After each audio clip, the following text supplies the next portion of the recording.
symbol of excellence in sports entertainment.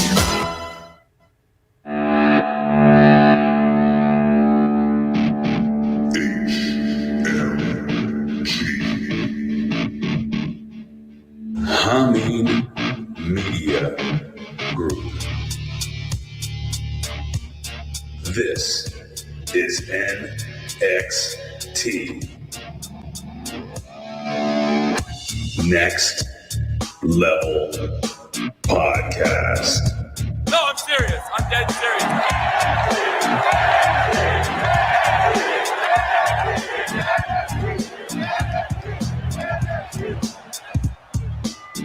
Oh my God. What a morning. Jesus Christ. Good morning, ladies and gentlemen. I am the reporter of the people, the man of the plan. Big Ray here to stay to talk some lucha libre, which is your Spanish lesson for wrestling today. What an absolute clusterfuck this morning has been. I'm really trying, brother. You have no idea. Anyway, you did it is what it is. You did it. Well, we did it. But anyway, ladies and gentlemen, if you don't know who that voice is, ladies and gentlemen, he is the four-time. Maybe I should fade this out, right? Because I'm all off my gimmick schnappets here. He is the four-time Long Island Backyard Wrestling. I was born with the mic in my hand. Then I took it from Medina to the SI land. I pulled Barbecue Battle Royal Champion. He's a Rip Rogers guy. Ladies and gentlemen, he is the one, the only, the vet, Jamie Williams. Vet, what the hell is going on? I have a quick correction for you, Ray. What? I was never a Long Island Backyard Wrestling champion. That may be one of those Wikipedia things where someone just put that in and it didn't end up being true. Sure? Like the song says the SI land, which that's Staten Island anyway. So Yeah, same shit, right? No, it's not. Very different. You tell me, brother. It's very different. Right. So, in any case, but other than that, everything's good. How are you doing, Ray? Now, Ray. Yes. Ray, last time we heard from you at HMG, Ray, you were about to murder a man, and I just want to confirm Colin's status as still alive.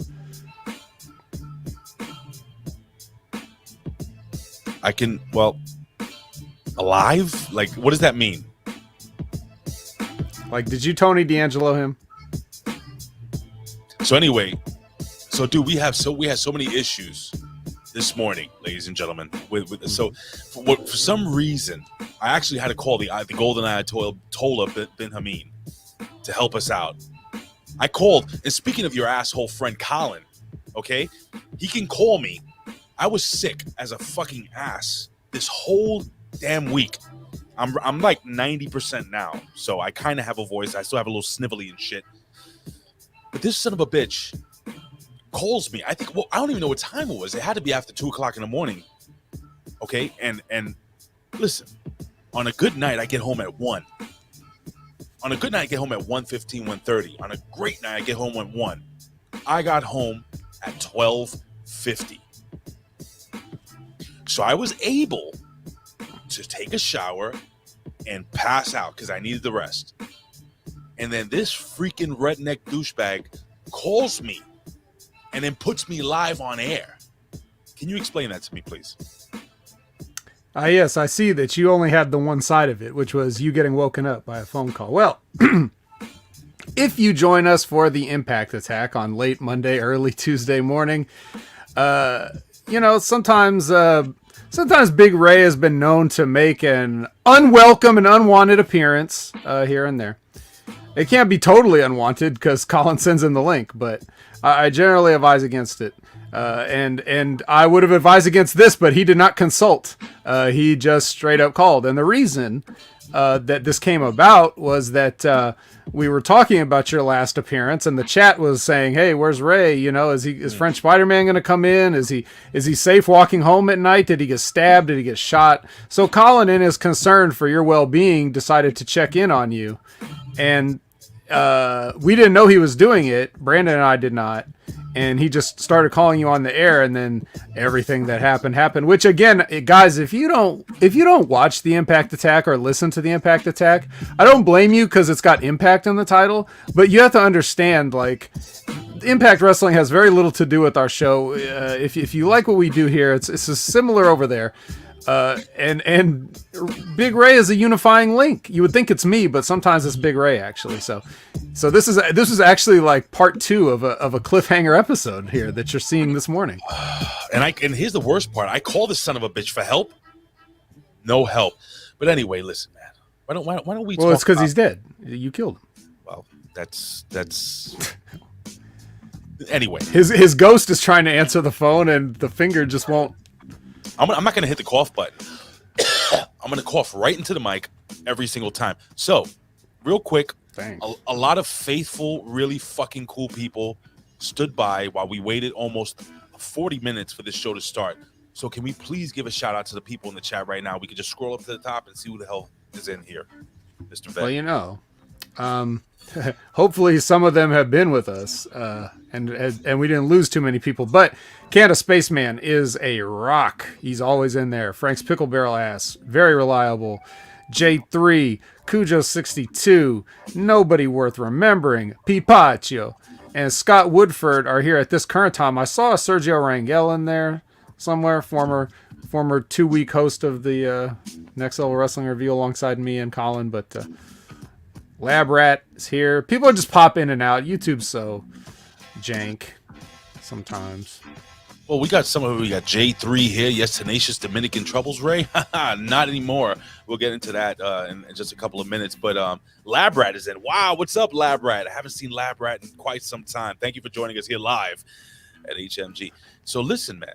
Canada Spaceman with a shout out to Madison Rain, which you won't get that joke if you don't watch the Impact Attack. What do you mean? Ray, I'm not going to tell you. You have to watch the Impact Attack. Come on. Part 1 of a 2-part series. You're seeing part 2 right now. You're just jumping in the middle, and you want to know what's going on. I'm not going to help you out. All right, fine. Okay, so listen, man. I have some breaking news, some awesome fucking news, and I'm going to actually have to cue this up here. This is generic music, but it's the best I could do right now. But I think it's only fair that Hey! Ladies and gentlemen, esto es 97.9 La Mega Se Pega. Yo soy Ray Hernandez, and I'm telling you this, my friends. Not one of those was a real word, by the way. Every single word was real. 97.9 La Mega Se Pega. That is the major radio station for Latin music here in New York City. But listen, the Dominicans next door have been evicted. Yeah. Oh, yeah. Oh, I am fucking happy. Wow. What do you think it was? Certainly not noise complaints, was it? Oh, no, not the fucking Dude, this, let me just say real quick that this is a very quiet neighborhood. I've said this before. Oh, look who jumped in the fucking chat. I didn't want to interrupt you, but look who fucking jumped in the chat after I called you 6 times during the day when you're off. But you call me while I'm on my deathbed. I don't even know. Anyway, so the Dominicans next door are gone. They've been ousted. They've been asked to leave. They came in many small cars, putting mattresses on the top of these vehicles. Some of these vehicles were didn't have an actual wheel. It just had the the replacement wheel that you put in the car. Missing windows in the back where they probably shot out in the Bronx. It's just clear plastic with a lot of duct tape. For a rear, for a back window. I'm just so happy, and it's crazy because usually every morning I hear this guy, "Hey, dímelo, loco, oh, diablo, shut the fuck up." Every morning I have to tell him to shut the fuck up, right? Baby crying because her parents don't know how to be parents. The mother yelling at the telling the guy to get a job in Spanish while we're recording. But they're gone. So Colin can go suck a dick, but the Dominicans can suck a toe. What's up? All right. Do you think that contributed to your speedy recovery from how you were feeling? Like just the general eviction. All of a sudden, you got a second wind and really kicked out of this this cold thing that you've been going through. Fucking lovely. That was a shit cold, man. I was this close to thinking I got the vid because the first couple of days of the cold. Oh, Elizabeth's in the house. I don't know if we gave her a shout out too. What's up, Elizabeth? The first couple of days of the cold, man, it was just like I had issues breathing. You know what I'm saying? And that's with every cold. But because of all this fucking propaganda and everything that's going around and people dropping dead and shit, every little thing gets accentuated mentally. So I'm like, oh, God, man, am I fucking getting the COVID and I can't fucking breathe? I can barely taste. I'm like, oh, shit, am I going to be able to fucking taste the next day? It was just so frustrating. But Mike Roche, what's going on, my friend?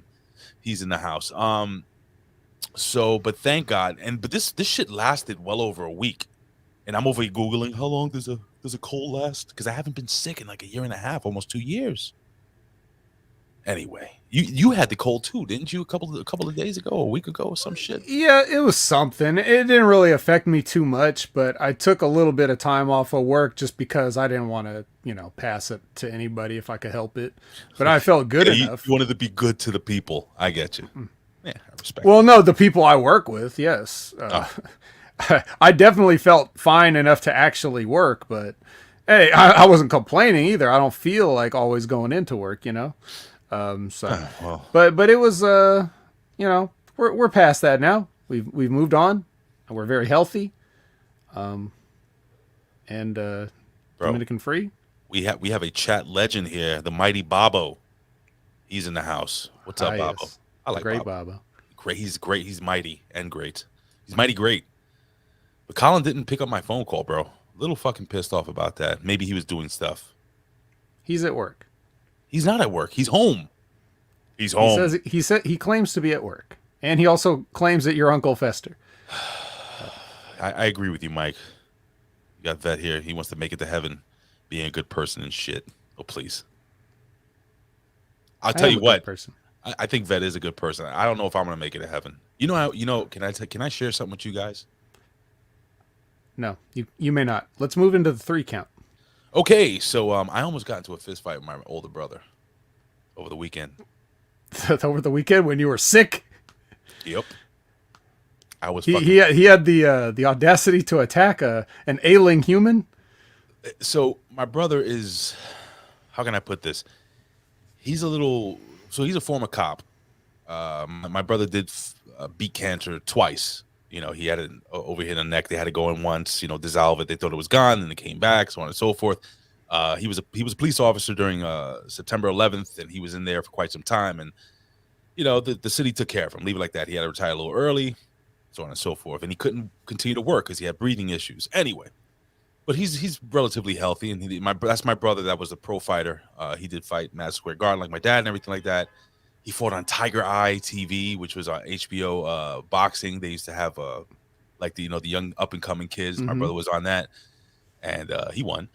And anyway, so I'm in the house and I'm like halfway dying because I'm recovering, but my mom, I had gotten tested. By the way, I got tested to make sure I didn't have COVID. I don't know if I told you that. Long story short, so I'm laying there, right? My brother's he's one of those people that are he's always been what do you call those people? Always put hand sanitizer all the time and germaphobe. It's a little bit of a germaphobe. So he's fucking wearing a mask in my mother's house with me, and he's like, so did you get tested? What do you think I did? What do you think I said? You coughed at him just like you coughed in the microphone. Nah, man. I was like, nah, fuck it. I don't believe in that COVID shit. and I was like, ugh, and I was really because I had a dry cough, and he's like, you have a 76-year-old mother, living in the house, and I looked at him and I said, I'm fine with that. I'm just fucking with him, dude. He fucking lost it. And then he's digging up shit from when we were fucking 15, just crazy shit. And I was just like, yo, dude, I will knock the rest of your teeth out of your face. It's a long story. But anyway, because he lost one of his teeth and he's getting it replaced. So I was just like, and my poor mother's getting in the middle of us. This is not the first time. Me and my brothers have fought all the time. But, man, that was just fucking good times, man. I was already cranky and that was the day I called out of work, by the way. Fucking fight with my brother, sweating, dying. Anyway. Well, I suppose that definitely makes me the baby face of the duo here in that regard, but nonetheless. I think I have a pretty fun 3 count. So are you ready for this? Yes. All right, ladies and gentlemen, it is time. Not for the 1, not for the 2, but it is time for the 3 count. I got to get the echo gimmick. Anyway. This is the 3 count with today's biggest stories in pro wrestling, world news, pop culture, sports, and more. And now, back to Big Ray and the Vet.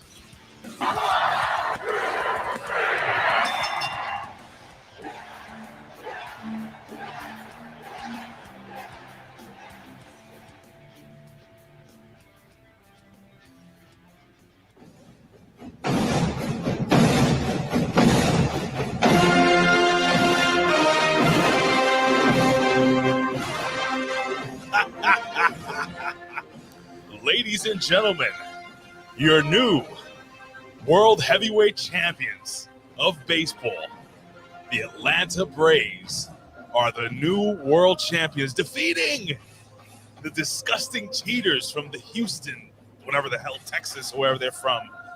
Oh, what joy it was to see Tattoo from Fantasy Island, Altuve, just crying. Oh, God, it was so good to see every single one of those players just in pain because they couldn't use their fucking little buzzers in their jerseys. And I have family in Savannah, Georgia, and Atlanta, Georgia, and I'm a Georgian at heart. And I'm a New York Yankees fan from heart to heart, but I swear to God, if there's another America's team, it's going to be the Braves. Thank you, Atlanta. It's been since 1995 these guys haven't won a World Series, man. 1990. How'd you feel seeing the Astros lose, bro? I know you're Yankee. I didn't watch any of it. I barely found out from the periphery of social media that the Braves had won. I didn't even know that the National League Championship Series was over. That's how out of it I was in regards to baseball. This is where the term "the lesser of two evils" comes from. Like, why? One of these teams had to win, I guess. The Braves I'm aren't not happy that about team. any of it. They're a bunch of hometown kids that play on the team. They actually have people that were raised in Georgia.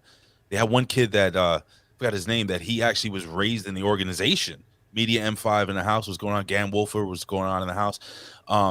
They had this other kid that he was basically raised in Atlanta and Georgia and stuff like that, and he came through the system, and it's awesome. I think they're a good team to root for. You know what I'm saying? Good solid fan base. No.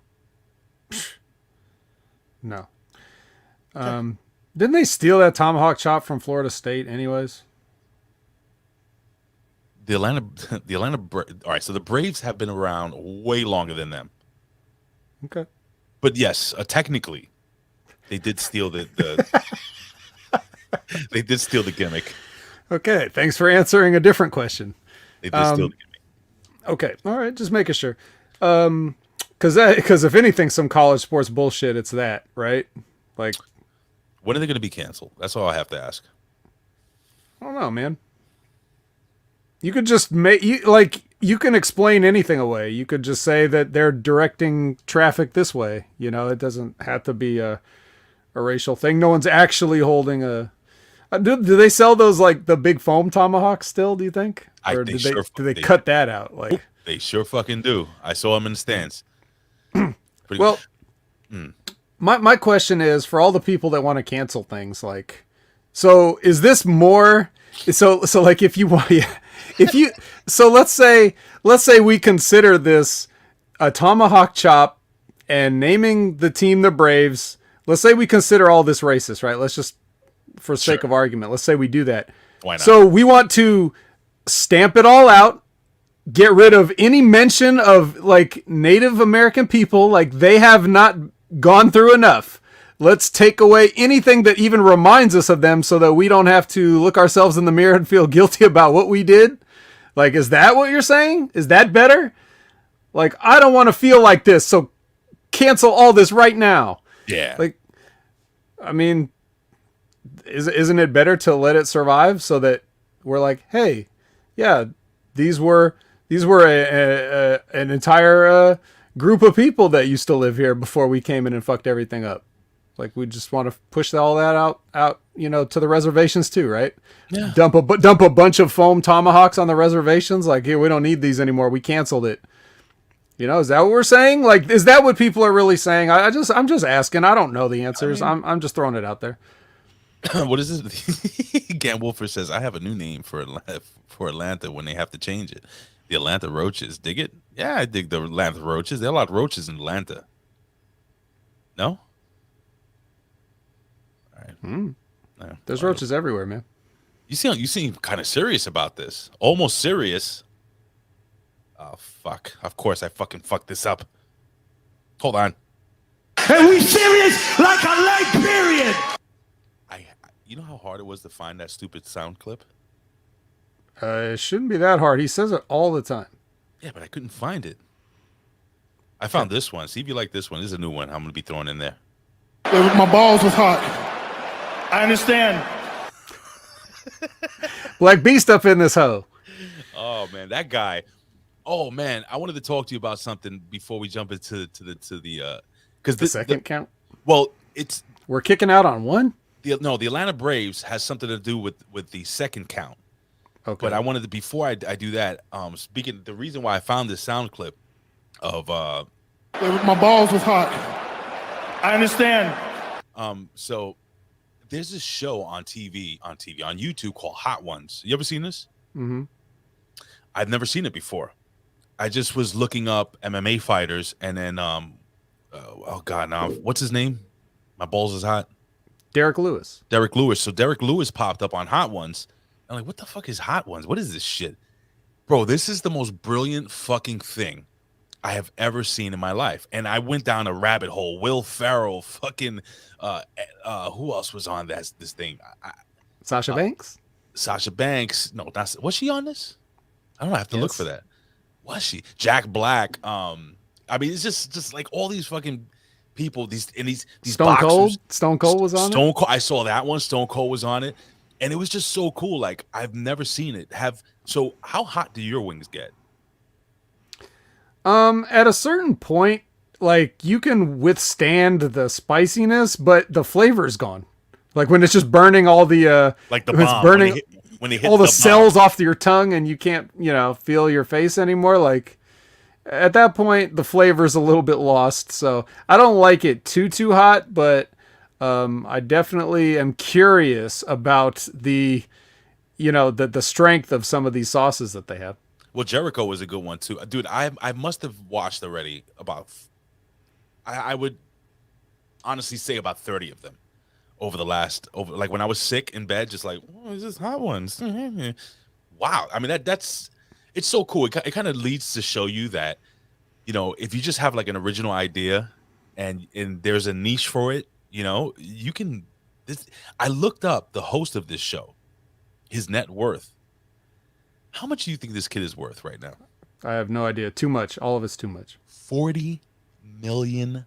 That is his net worth. That doesn't mean that he might be worth more as of 2021. So God bless the kid, man. But anyway, so what I wanted to do was, so remember I was telling you that the Braves haven't won the World Series since 1995. So I said, 1995 was a pretty good year for me. 90 all the way up to about 2001 until the Twin Towers went down. Was pretty fucking solid. But 1995 was really interesting. So I said, shit, the Braves haven't won since 1995. That's a long time ago. What the fuck happened in the world in 1995? So I wanted to run through some of the shit with you. And if anything kind of tickles your fancy, you can kind of talk about it. But you cool with that? Maybe go back down a little nostalgia road with me? I was in junior high, dickhead. You were in junior high, dickhead. What movie's that from, guys? Don't Google it. Nobody Google it. What movie's that from? Elizabeth, I'm looking in your direction. Anyway, continue, Ray, while we wait for the answers. No, well, I don't know what movie that was either. So I know can't you win. don't. But I'm stupid when it comes to that. But I wanted to run through some of the shit that happened in 1995, and before we even do that, so I was 19. What are you laughing at? J3's like, can I? No, you may not. You may not spoil it. I know you know it. Well, why can't he spoil it? Not yet. Cause I say, does anybody else? It's like that. It's like, in class when the kid that always writes, ooh, me, and the teacher's like, I know you know it. Give somebody else a chance. That kind of thing. Okay, so give the quote again, because some people were spacing out and they were probably looking. Well, the reason I use the quote is because it was accurate for me in 1995. And the quote is, "I was in junior high, dickhead." Okay, so there it is again for everyone in the chat who had spaced out. All right, let's go through what was. Lizbeth, look at Lizbeth. You better not have Googled it, Lizbeth. I trust that. I trust Die that Hard. she got. Die Hard. Yeah, it's a scene. It's a scene where the FBI guys are in the helicopter, and the one of them, Agent Johnson and Johnson, no relation, and the one guy's like, just like fucking Saigon, Slick? Yeah. So I gotta say, I totally forgot about that line. The fact that you know so much of that is pretty awesome. I gotta tell you, I absolutely cannot stand Rad Rob's show. I think it's terrible. But the best it's ever been was the last one that I listened to with you. So congratulations. Is that because I put you over and said, I like Ray at the end? That may have swayed your opinion one way or another? Not really, but I don't think you even said that. You kind of like... I did. Oh, well. He wanted to clip it. Yeah, well, use it against me. It was in any case. It was no, hold on. It was really enjoyable. Like, you guys did a really good. You guys have really good chemistry. Like, he's a terrible host, and he sounds like he has marbles in his mouth. But you just like brought light. It was like being in a dark cave, and then you're like, oh shit, look, I got a torch. It's just fantastic. You did a fantastic job, bro. Thanks. No, you're welcome. Like, I really enjoyed. Like, I really hate Rob's show, but you made it better. Well, everybody go check it out. See what Ray's talking about. Yeah, go check it out. If you don't get enough of me on Hameen Media Group, there's always a little more me somewhere if you're willing to do the legwork. But Ray, let's talk about 95. Right. So 1995. So how old were you in 95? I was in junior high, dickhead. Oh, God damn it. Anything He just set himself up for that. He, like a boxer, leaving himself wide open. Anything personal you remember about that year? Just 1995. Kind of.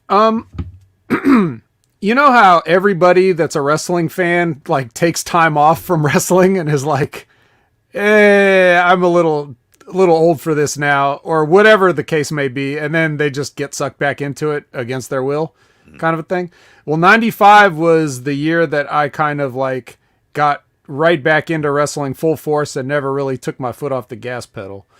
So the early 90s are a little bit hazy, but starting with the 1995 Royal Rumble, the infamous Shawn Michaels 1 foot, that whole thing, and just wearing that taped off of black box cable on a VHS tape that I had, and watching the Royal Rumble 95 over and over and over and over again. Like in a way that led to me sitting here right now with you today. I don't know, J3. Was that the year Blizzard Man came out? 1995. Well, it's the year that he yelled out in his song. But, anything like personal that happened? Maybe like a girlfriend or something, or like you guys made a rock band or some stupid shit, or you decided to become a rapper? No, at 14, no, not really. Nothing amazing really at that time, because that's like you're older than the kind of kid that gets like a Happy Meal and stuff, but you're not old like the cool teenagers like 16, 17, 14's like a weird age where you're just not cool no matter who you are. There's no such thing as a cool 14-year-old. I think we can all agree to that. 1995 for me was interesting, and I'll explain to you why. So I was supposed to graduate high school in 1994, but my junior year of high school, I don't know if I told this story. I might have, but anyway, I decided to take a desk and throw it at the teacher, and I was thrown out of school. I used to fight all the time. I had big time anger issues. No, you I didn't. really Come fucking, on. I really did. You expect us to sit here and believe that? I was I was affiliated with a gang when I was younger. I started going down a kind of a bad path, and the same brother who I almost got into a fist fight with, who was a police officer, called in a favor to a friend of his who was a principal of what's called an alternative high school. I don't know if you know what those are in New York City. You know what those are? No, but I have an idea. Okay, so it's kind of like a last chance high school. Okay, but it's not GED. It's an actual high school, and you have to be interviewed, and you have to show some type of modicum of intelligence to get into the school and willingness to learn. And what happened was I graduated later than I was supposed to. Leave it that way. But in 1995, I was in high school. I had gotten back into high school. So in other words, I was out of school for a year and a half, and I started going down a really bad, dark path.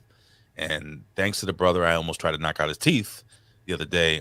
He helped me out and got me back on my path, and I was able to go to, graduate from high school with a diploma and go to city college, and so that's pretty cool. I'm very thankful of that. And that high school was called Satellite Academy High School. I got to give a big shout out. And I've spoken many times about the so at this time I'm 19 years old, and I was having sexual relations with one of the teachers there. And Colin knows this. We actually had this teacher on with us on the Ridiculous Random Comp podcast, and Awkward. Colin will say she still looks fantastic. So, all of this ridiculous, boring preamble was just to set up you putting over yourself for being one of those kids that is the victim of when the teacher gets the mugshot in the paper. Hey, I was 19. She was 19 in high school. She was a grown ass 26-year-old woman. But anywho, That's the last chance high school. it was the last chance. All right, move on. So- What else happened in 95? Let's talk about some of the things that happened in 1995, and you can stop me when you're interested. So you have the Israeli prime minister. He's assassinated. Don't remember that Mexican bailout. Please tell me you muted yourself. Okay, thank God. I got scared when I didn't hear you. O.J. Simpson verdict, not guilty. So That's I'm pretty big. I want to stop right there. So in 1995, I remember we did the whole march, no justice, no peace. I was part of that. At that time, again, I had changed. I had changed who I was, and I started wanting to use my influence as a popular person in high school at the time to be a leader. Trust me, I was popular for a whole different reason in my other high school, and it was not cool. And my coach and everything, and they were very disappointed in me. Anyway, it's a long story. But do you remember, I don't know if they did this in your high school, but in my high school, they wheeled in a television, and we were able to watch this thing live. Did you guys have that experience in your high school or your junior high school? I'm sorry. I don't remember what we did that day. Really? I don't remember seeing the live verdict. So even if they had done it, you also remember you're 3 hours ahead. So maybe that had something to do with it too. Hold on. I don't know. Here you go, Mike Martin. Maybe I was, maybe I was at recess while you guys were watching. I don't know. All right, let's all right. We'll move on. Okay, fine. The Houston Rockets, they swept the Orlando Magic. Do you remember that? No, but I do remember that was those 2 years that Jordan took off so that other teams could win a championship. That's true. Otherwise, it would have been like an 8-peat. And my Knicks didn't win because of Houston. What else we had? We had Nebraska. They went 12-0. NCAA football, the Heisman Trophy. Do you remember Eddie George? Sure. Eddie George was pretty fucking hype. The New Jersey Devils, they won the Stanley Cup. The 49ers, they defeated the San Diego Chargers in the Super Bowl. Oh man, they didn't defeat the San Diego Chargers. They bodied the San Diego Chargers. 6 touchdowns. Yep. Steve Young threw 6 touchdowns. Is ridiculous. You know, the World Series again was the Atlanta Braves versus the Cleveland Indians. Think about that. Mm-hmm. Cleveland Indians. What's your point, Ray? Shut the fuck up. Nobody worth to remember. What do you mean? What's my point? We're just talking about what happened in '95. Should I just stop? Chad, do you want me to just stop? No more 3 count? Well, we're up to October, right? So, Jesus fucking Christ. or is this chronological order? Yeah, get what you pay for. By the way, Rick Vickery just posted that they finally took off the Cleveland Indians name on the stadium. He's pretty. I don't know if he's sad or happy about it. They're the Guardians now, the Galaxy. So that's. What do you think? Guardians of what? What are they guarding? It's Cleveland. What are they guarding? I don't know. Skyline Chili. Why don't we talk about some popular songs? Okay. Okay. So we'll go from. Well, I don't want to go from 10. Do you remember "Creep" by TLC? Yes. "Kiss from a Rose," Seal. Yes. Batman Forever soundtrack. That was a fucking great song. I guess. The creepiest video, one of the creepiest Michael Jackson videos of all time, "You Are Not Alone." Oh, really? That was that late, huh? 1995. Yeah, that's when in the video where he awkwardly kisses Elvis Presley, his daughter. It's weird. Yeah. Let me see. "Gangsta's Paradise," #1 rap song featuring Coolio. Did you like Coolio growing up? Yes, but most of the people only knew Coolio from that, and maybe Fantastic Voyage from his previous album. Good song. But his debut album, It Takes a Thief, is a great album, top to bottom. If you only know Coolio as that guy with the hair that did the thing that one time, no man, that album's legit. Yeah, man. Listen to the song. What is it? The actual song, "It Takes a Thief." Oh my God, what a chilling portrait of crime and inner city life. He was. I mean, he became a parody of himself, but he was a real thug, man. He was a real gangster who became a rapper and took his. You should check out his. I think they have some cool documentaries about his life on YouTube that are pretty stellar. You can look into them. But Coolio is a really he's an OG, man. That guy is cool. You're gonna love this. So I'm gonna run down really quickly. The top 10 movies of 1995. Stop me. Wait, we didn't even finish the songs. Oh well, the last 2 songs. Mariah Carey, "Fantasy." That was a good song. Man, I don't ever want to hear that song again in my life. I don't actually want to hear any of these songs again in my life because every single one was overplayed. Why? I just said because every single one of them is overplayed. These are all what I disaffectionately refer to as the 1,000 Club, which is songs that I've heard literally 1,000 times, literally 1,000 times or more, but involuntarily. Because you can't go to a shopping center or a restaurant or turn on the TV or anything without hearing them, or the radio. Amish Paradise. Yo, Weird Al Yankovic. I saw the hot ones with Weird Al Yankovic. And by the way, for people that don't understand why I'm sitting in a poker room right now, I think we'll talk about that. Yeah, we know why. Everyone here knows why. It is November 3rd, and already you go to the radio, and it's like right around the corner. I mean, it's just like that song that's just gonna play every single day. DMCA. It doesn't matter if it's quiet; they can hear you. That's a great song, though, man. I fucking love that. That's actually one of my favorite Christmas songs. All right, top 10 movies in 1995. I'm gonna go from 10 to 1. You ready? Sure. Waterworld, number 10. Even with all that talk about how much money it lost, and it was still the number 10 movie. Oh yeah. See, look, Gam Wolfers, you know the deal, Papa. All I want for Christmas is you. Cujo unsub in all capitals. Thanks a lot. Don't Thanks unsub. Oh well, that'll be one less than we had the other day. Crimson Tide. Any thoughts on that? Crimson Tide. That's with. Is that with Denzel?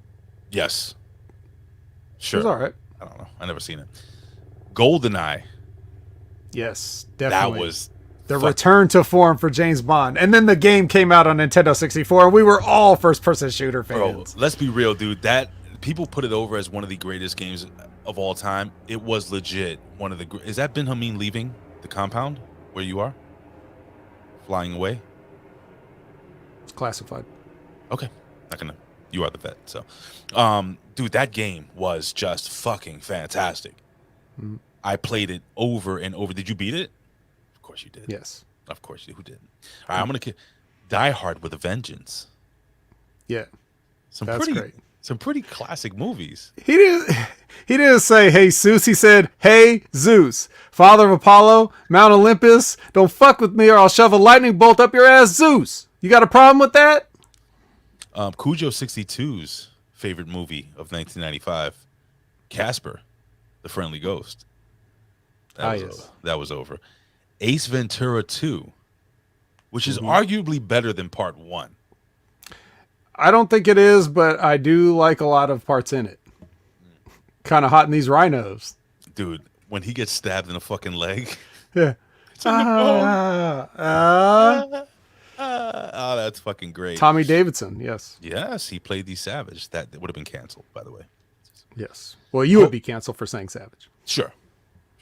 What about Randy Savage? Anyway, Pocahontas was number 4. It's a fucking classic. Mel Gibson. He was in that. Oh, that's right. He played John Holmes. Well, not John Holmes. John Holmes.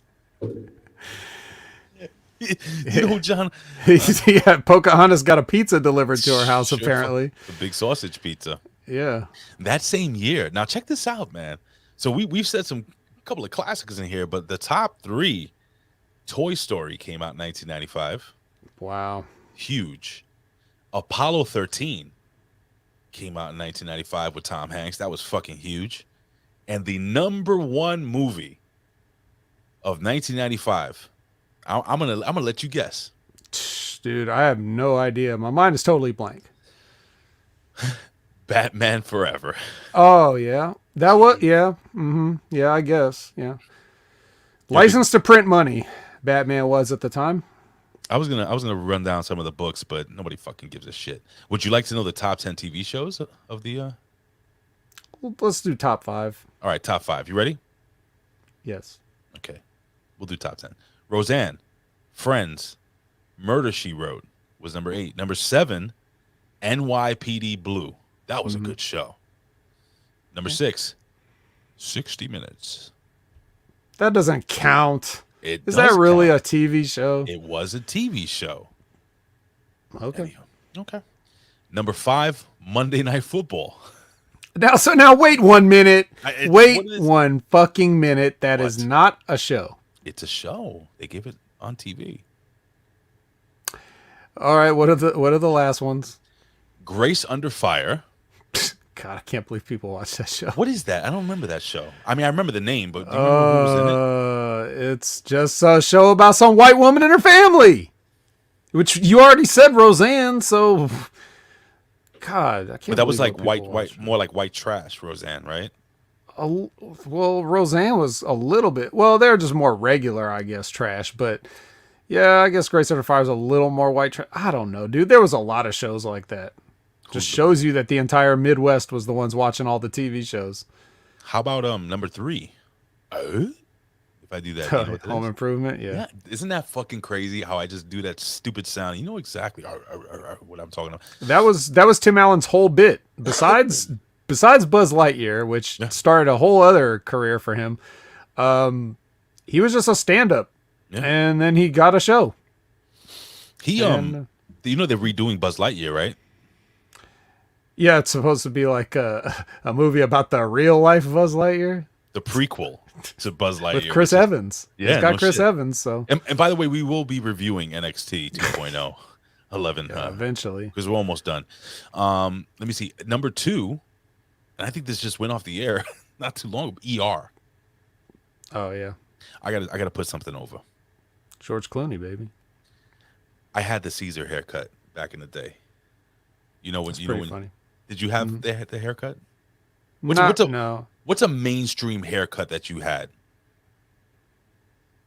I didn't really. You didn't have like the spiky hair back when that was cool, or the fucking ponytail, or the mullet, or whatever the fuck, wherever you came from. Not really. I High kind top of had fade. boring haircuts. Mushroom cut? No. Not really. The cuts in your hair? I had the fucking lines and shit. No? Nothing? Okay. You know, when my hair grows out, Spaceman says the vet had a flat top. You know, actually, I did. did he? Just because it was like the shortest haircut I could get, so I didn't have to go back to the barber for a while. You know? What do you got? Media M5. Tim Allen was a clean comedian and used to do Home Depot training tapes. Is that true? I don't know how clean he was, but I mean, Buckshot Kid. You didn't have a Jerry curl? oh yeah, I did have a Jerry curl. Sorry. Okay, Soul so Glow. do you remember Brian Bosworth? Yes, I had his haircut when I was a kid. that was a mullet. It was a mullet. I did, but that was like it was the spiky hair mullet. It was kind of cool, kind of cool. Okay. And the number one TV show was Seinfeld. Are you a fan? Yeah, I would say yes. Yeah, Okay. I don't get fanatical about it like some people do, but I've seen pretty much every episode, so I guess I must have liked it somewhat. I don't want to go through any of this other dumb, boring shit, but 1995 was a pretty good year, man. When do you feel like things kind of took a turn, like when the 90s took a turn for you, or did it at all? Did it all suck? The 90s was okay. It's right around the millennium turn where things started kind of being like generic and undefinable. Right. Like when you say 80s, people kind of have a sense of it. They think, oh, neon, you know. You think 90s, you think a lot of like, well, there are still bright colors, but not necessarily neon or whatever. You think 70s, you think of like the lava lamps, and like you get a picture in your mind of like a time. Once you cross the 2000 barrier, everything's just generic. It doesn't have a style of its own. There's nothing you can really point to. So that's where I would say. I'm trying to look up something real quick. I wish you Give me a wouldn't. second. No, I'm trying to give a show. These people did fucking wait for 90 minutes for my stupid thing to work. Yeah, and they're continuing to wait for the NXT review portion. I don't think they really give a shit about the NXT review. I don't know. They might this time because I got pretty heated watching this. Did you really? Me too. I got to be honest. Okay. Well, then let's. Okay, so I have one more. Oh, you still got one more count, right? I do have one more count. That was just the 2 count. It's a quick count. And this is a serious count. It was a fast count. You screwed him. You screwed Triple H. Well, we're gonna talk about counts with people's feet on the rope and stupid shit. Okay. Tony Khan released a statement late last night or sometime in the evening. Oh, good for him. All right. So moving on to NXT. No. Hold on. You want to say the statement? This is serious. Yes, this is serious, like a late period. And I quote off of Tony Khan's Twitter. Excuse me. John Moxley has allowed me to share with you that he is entering an inpatient alcohol treatment program. John is a beloved member of the AEW family. We all stand with him and Renee and all of his family, friends, as he shifts his focus to recovery. So apparently, the big story is that John Moxley has he's going to take some time off of AEW, and he's going to treat himself for his addiction to alcohol. I didn't know that was a thing with him. Was that some people? I was just kind of like surfing the social media and stuff like that. Was that like known that he was like a kind of an alcoholic or anything like that? No, I wouldn't say so. You ever had issues or had family members, friends with alcohol problems? Yes, I have. Any experiences you can share? None that I'm willing to share. I'm going to share one quick one. During the beginning of the pandemic, I may have told you. I don't know if I told you. I don't even know if I made this public. I might have. But I became a hardcore alcoholic. Yes. I think I spoke about this. Mm-hmm. And I discussed how literally I would buy large bottles of vodka and just like pour them into a water bottle at work. You know what I'm saying? And just like wake up in the morning and take a shot. And at one point it takes over your body, man. It's a scary thing. It's almost like smoking cigarettes or my brother had battled addiction too. So look, man, I gotta put it this way, and I've seen alcoholism destroy families and friends, and my father doing what he did, here in when he was alive, helping drug addicts and people that had these issues coming out of prison and alcoholics and stuff like that. And I see what it can do to people and how it can deteriorate you. And I think this is a good thing for him, bro. Well, of course it is. What else would it be? It's like, nah, he should just go to the ring drunk and hurt somebody. Of course. Well, I mean, of course it's a good thing for him. But there are a lot of fucking alpha males in this industry. You know this. Come on. You've been in the wrestling. You telling me you never been in a locker room where 2 or 3 of these guys had fucking issues and they should have got help, but they just kept it, to themselves, or it's just the way we are. You know what I'm saying? John Moxley's a pretty big deal in the pro wrestling world. He's known to be that that wild thing and shit like that, and I think for him to do that, man, Mike Martin is even putting out, thank you for sharing, my friend, that that was his issue. And I just wouldn't advise all you people,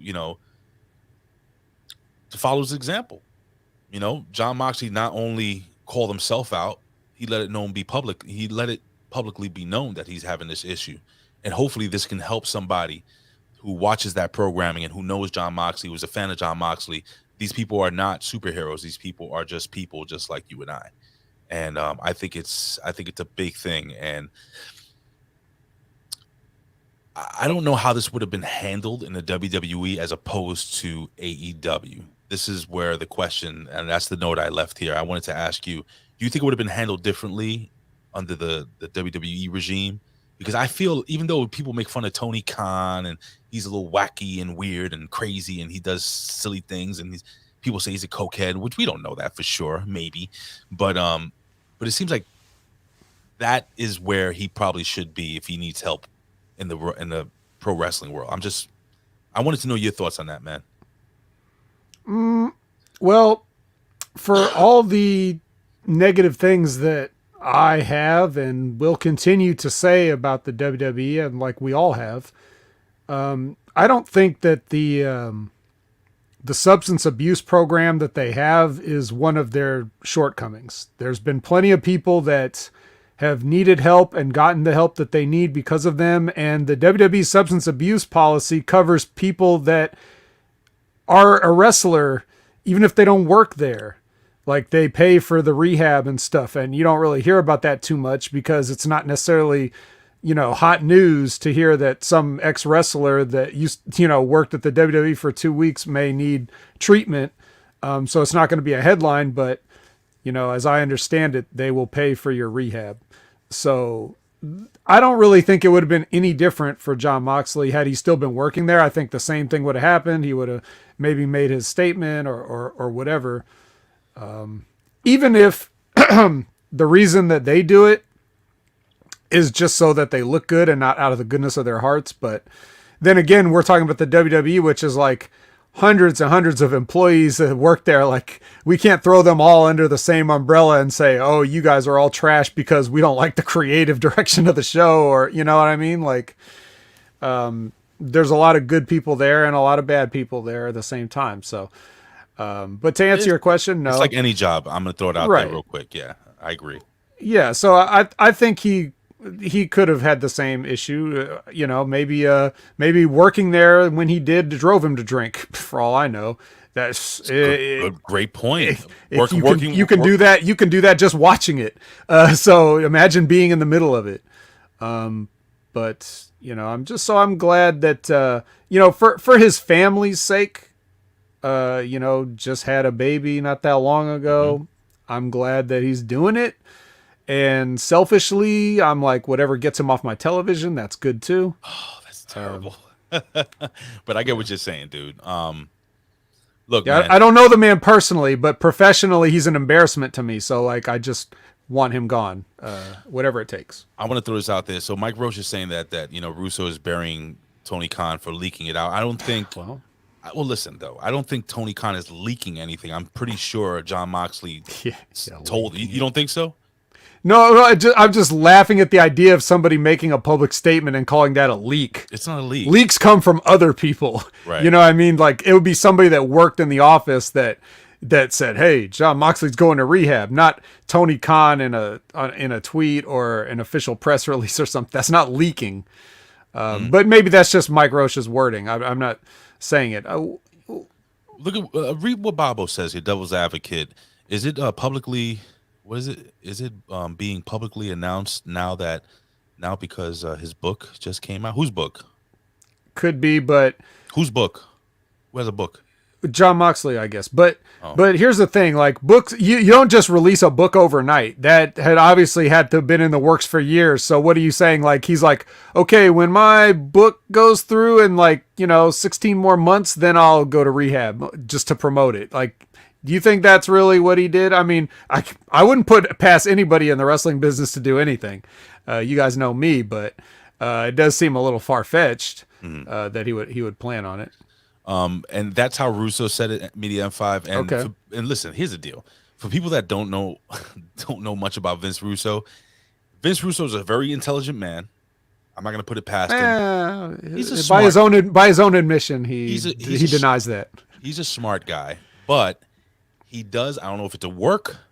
I don't know if it's part of his character. I don't know him that personally, but I will say that sometimes he says things that he doesn't mean, you know what I'm saying? Like, it doesn't come out the right way. When he says leak, maybe he meant, I don't know. It's just he also tends to actively disparage people that he perceives has slighted him in some way. So because Tony Khan does not want his booking advice, now he's going to take any opportunity to, make a career off of making fun of things that Tony Khan says. And that's perfectly within Vince Russo's right to do. He's an entertainer. And you can get your material wherever you want if you're an entertainer. But that Italian part of him has like to have a vendetta. We have Elizabeth who's she's fanning the flames over here. It was odd that the book just came out and he goes into rehab the same day. I feel sorry for John. Let me buy his book. Canada Spaceman at a company where So wait, what is this? Nobody Worth to Remember has a question for you really quickly. He says, Vet, do you watch Impeachment? That is the same thing that, according to the show, Linda Tripp tried to do. Dude, I don't pay attention to real politics. Why the hell am I going to watch a show about Bill Clinton getting his dick sucked? Are you kidding me? Oof. Could you imagine how that sounds? Oh, yeah. I approve of this. Oh, this is so great. He's doing the biting of the bottom lip with the thumb up. The Orange Cassidy thumb that he does. Yep. Oh God, thank you. So good. Anyway, listen, that was a fun for me. I enjoyed this I enjoyed walking down memory lane. But now we're gonna do something we don't enjoy, ladies and gentlemen. Oh God. Oh boy, I'm gonna preface by saying this. No, Ray, not you. You're not going to preface something. I always preface. Okay. And let me preface this right now. This was not, for me, fun to watch. Okay. This was one of the very few weeks that I was watching this show, and I felt like it was work. Does that make sense? Yes, it does. With that being said, hopefully we can make it a lot funner or more fun for you as we review NXT 2.0. Didn't say that. Ho! NXT 2.0. Ladies and gentlemen, this was live on whatever channel it was. I don't fucking the USA Network, I guess it is. Anyway, it was live November 2nd, 2021. And veteran, we kicked this show off. Jesus Christ, we kicked this show off with Mandy Rose. Mandy.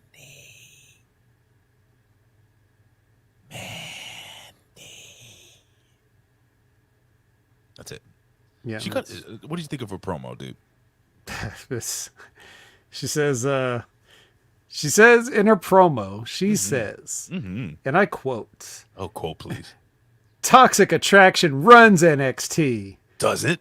Well, clearly she does, because you can tell production when and where to go with the camera to find Zoe Stark attacked. Like, can you imagine, like, you had your own show planned, and then Mandy comes out and's like, hey, check this out, guys. Do what I say. And then they immediately have the camera there in the locker room to witness somebody getting, not getting jumped, but having got jumped. That's pretty convenient, right? She's just trying to be like you, man. She's just trying to take shit over. Is this real? Is this shit real? She's Once again, just being that vet, man. Just doing what vets do. That's what she does, man. She's a vet, bro. She cut that mic up, yo.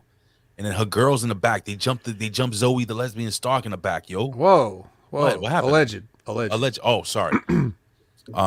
Anyway, Little Tis McGee gets jumped in the back by her two homegirls, and Io Shirai comes out.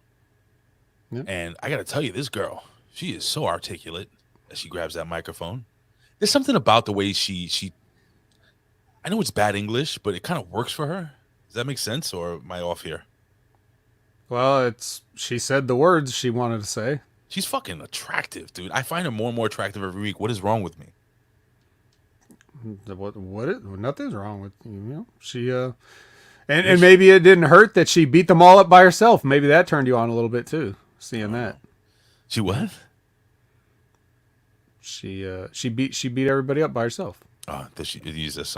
Elizabeth says, "Can I?" She says, "Can I say?" When she comes out, I'm assuming she's referring to Mandy Rose. Yeah. When she comes out, I was like, "What the fuck is she wearing?" Like, it looked like she missed the matching hooker shirt that clips.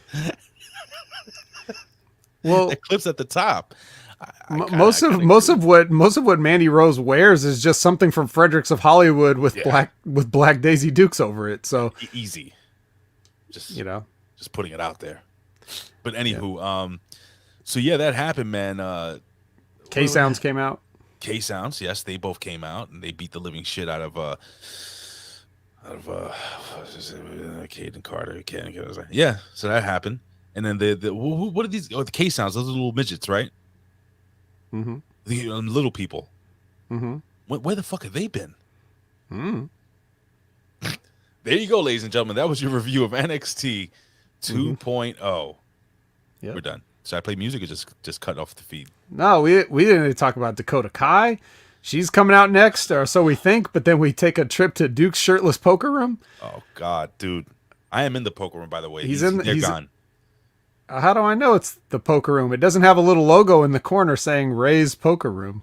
It's over here. It's at the end. Oh, it's off screen? Okay. Yeah, it's off screen. It's right over here. It's in lights. Multicolor, right. Just like the NXT logo. Okay. Well, yeah, bro, this is Swingers Palace. They packed it up and sent it over. And now we're getting it. So, bro, number one, I don't mean to be overly critical, but I believe please do. I believe in WWE or even NXT's budget, they could afford more than a plastic picnic table. Now, what makes you say that? Well, later on, he gets annoyed and he turns it over. I'm like, that's something that I would bring to the pool. For the kids beach. To sit at. Yes. What the it was number one. This thing was, you have all these giant people, because wrestlers are big people, sitting around this table. And it was not a table. It was like a long bench. It was like a tall bench. A tall plastic bench. What if it was just a bench and they're just like holding their own cards in their lap and the chips and like trying to balance it without spilling everything everywhere? I know nobody worth to remember. Nobody cares about NXT, but we're trying to make you have fun. What, he thinks I care about it? That's fucked up. That's the meanest thing you've ever said to me, nobody. Yes, man. I mean, saying I care about NXT. You know why I watch it? My balls was hot. I understand. Where Ronda Rousey's fine ass at? I don't know. Fine. Really? That's what he said. That's what he said. Who Derek said Lewis said that. Oh. God. She's not fine. She needs to have a little... He thinks so. She needs to have a little rat and all that thing off her face, and we could talk. That's the only thing holding it back. Well, that and the face that she actually looks like Chucky. A lot. Put a picture of her making the angry face next to Chucky. They are fucking... They're siblings. I'm just fucking... I'm No, I'm serious. I'm dead serious. Seriously. Oh. Anyway. Yeah. Is what it is. Oh boy. So yeah, so Toxic Attraction, they walk backstage, they're like, hey, Dakota Kai, you're our friend over here. We're gonna do a lot of talking like Tony D'Angelo. I'm gonna talk like Tony D'Angelo, the whole fucking thing. My New York's gonna come out. But yeah, man, they're like, hey, thanks for helping us out. You know, we appreciate you. You're our homie. And she's like, Dakota Kai's like, don't touch me. I did it for myself. I did it for The Rock. I was gonna say that. You said it. Yeah. What happened next here, buddy? Well, Kai goes out and she's getting ready to fight Cora Jade, the legend. Cora Jade with her little skateboard. How much was the buy-in for the Duke's gimmick, Snape's? 500. Was it? Let me see. 500. And Cameron Grimes, you know, give a shit. He took that shit. What kind of low stakes is this? $500? Like, I thought Cameron Grimes was gonna say 500, and he was gonna be like 500,000, and then, but no, he didn't. $500, dude. That's look at For a Tony developmental. I could see that being a lot, but Cameron Grimes is rich, as we all know. He's a billionaire. So. He is rich, but his poker room guy rich. Why doesn't he have a shirt? He needs a shirt. He should wear the nice black shirt that they wear when they deal cards. Why is he wearing a vest? I've never been. Well, I've been to Atlantic City a whole bunch of times, Las Vegas and stuff. And there are a couple of times I wouldn't have minded some of those chicks dealing the cards wearing one of those shirtless vests, bro. Yeah. Yeah, you know what I'm saying? But then there's the other side of the coin where, yeah, you know, you got those fringe casinos on the outskirts where you kind of want to put more clothes on, right? So yeah, you got guys that look like Ben Hameen with no shirt. You don't want that. No. So, but anyways, yeah. So no upset for Jade this time. No, she did not get an upset. She's cute. And then afterwards, Dakota Kai acts weird. She looks more comfortable, by the way, on the little. I don't know if you know, she kind of did a little lean back when she was on that little roller gimmick. Every week she has a week to practice. Pretty soon she's gonna do a kickflip and tear her fucking her knee into 5 parts. Yes. Oh boy. But yeah. So Dakota Kai's acting weird now. She's doing the little. Yeah, dude. I can't stand when people are trying to act. Don't try to act. You're trying to do something that you think somebody might do. You're not acting natural. You know, just nobody cares. You're not good enough to pull this off. You're a wrestler. So, you know, you've already tried to get our attention by making your hair pink, and that's not really cutting it. So now you're trying a nervous tick like, she's like, I'm slowly going to murder this girl with a table. Wait, no, I'm not this person. Let me just walk away and give her the skateboard. I mean, dude, this is like some Bruce Pritchard. Like, I could see him laying this shit out and thinking it's the greatest thing that's ever existed in wrestling because it's just so different than what you see on regular wrestling programs. No, it's not. Dakota Kai as a psychopath doesn't work for me, bro. So that's just me. No, she's good as a skinny girl that gets beat up as a babyface. That's what she did. But once again, like, how many times do I have to say this? People are cast in the wrong roles. They get turned heel for no reason. There's no plans behind it. They just do it. You know, she turned on her best friend Tegan Knox. Why did she do it? No explanation ever given. They just were friends, then one day they weren't. They're really bad at explaining these turns. Even the biggest turn of all time in NXT with the Ciampa and Gargano thing, they never once explained why Ciampa did it. Never once. Didn't even try. Not even the lame, people were cheering for you and not for me, or you kept being the weak link and we kept losing because of you. Nothing. So, I have a question for the people writing this. Why are you gay? Who says I'm gay? You are gay. Terrible. Just terrible. Anyway. Well, speaking of terrible. Yes, sir. How about an angle getting started on Twitter? The Von Wagner shit.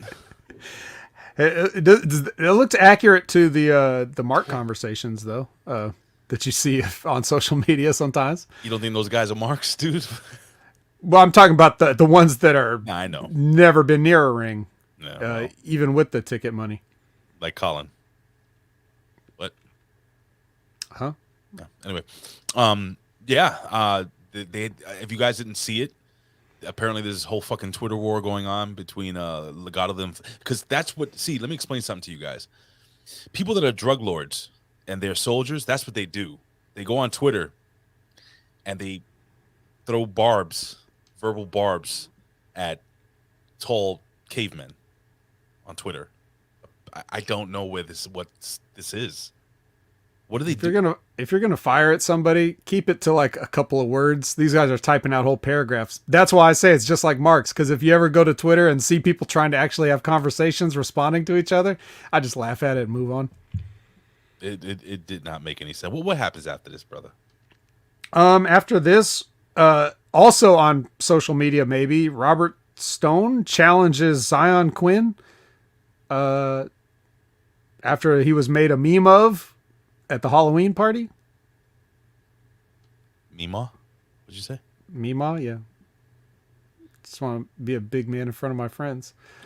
This is like, another social media angle. I'm gonna start an angle with the Zion Quinn. Like Kurt Angle? I wish. Me too. But I'm trying. Not Kurt Angle now. More, Kurt Angle 03-ish. That was bad. Well, she said, Elizabeth, you say this is the worst segment ever? No, we're gonna get into the worst segment ever right now. And actually, it's only a minute long. Don't you play it? Don't you play it? It's gonna happen right now. We can't. Yes, we can't. Why can't I will leave. I will leave. I watched this once. I'm not going to sit and listen to these fucks again. So, let's just say they're waiting on a bus, just like all their opponents do when they're trying to catch them doing their dives. All right, but you have to promise. There's one thing I do want to play that's a minute long. The Joe Gacy play anything promo. But this. The Joe Gacy promo, because I have to ask you a question about it. Okay. After it goes off. So okay, that's fair. Yes. Okay, so MSK, they are absolutely, now I don't know, are they going back to their goofball shit? Because that's what it looked like to me, and that's where they should have been from the beginning, to be honest with you. But now you took these kids, you made them kind of serious and kind of wild and angry kids, and now they're going back to the lovable goofballs. They should have been the fucking lovable goofballs from the very beginning. To the people that are writing the WWE NXT universe, whoever the fuck you guys are, people that watch these podcasts, people that listen to podcasts, watch these videos, we know the Stooges are out there. The people that are writing this shit, why do you take something that works somewhere else, and it works for a reason, instead of putting it in a bigger platform like NXT from Impact Wrestling and accentuating the positives, you strip it, try to make it your own, it doesn't fucking work, and you go back and do the same shit that you should have done in the first place. You can't. We don't have those fucking gimmicks that they had back in Men in Black when you fucking disappear. I mean, you forget everything that fucking happens when it gives a flashing light and it's gone. Hypnotize you, neuralize you. Come the fuck on, dude, with this shit, man. That is one of the main things that really frustrates me about NXT Vet. Yeah, I hear you. I never liked him, so it didn't matter to me as much, but I did. You do have a point. I did. Oh, well, anyway. Oh, hold on. Hold on. Elizabeth said the worst segment ever, and I said this was the worst segment ever. Yeah. Well, she was probably referring to what's about to happen, right? Well, Zion Quinn with Robert Stone in the ring, they said, "Hold my fucking beer."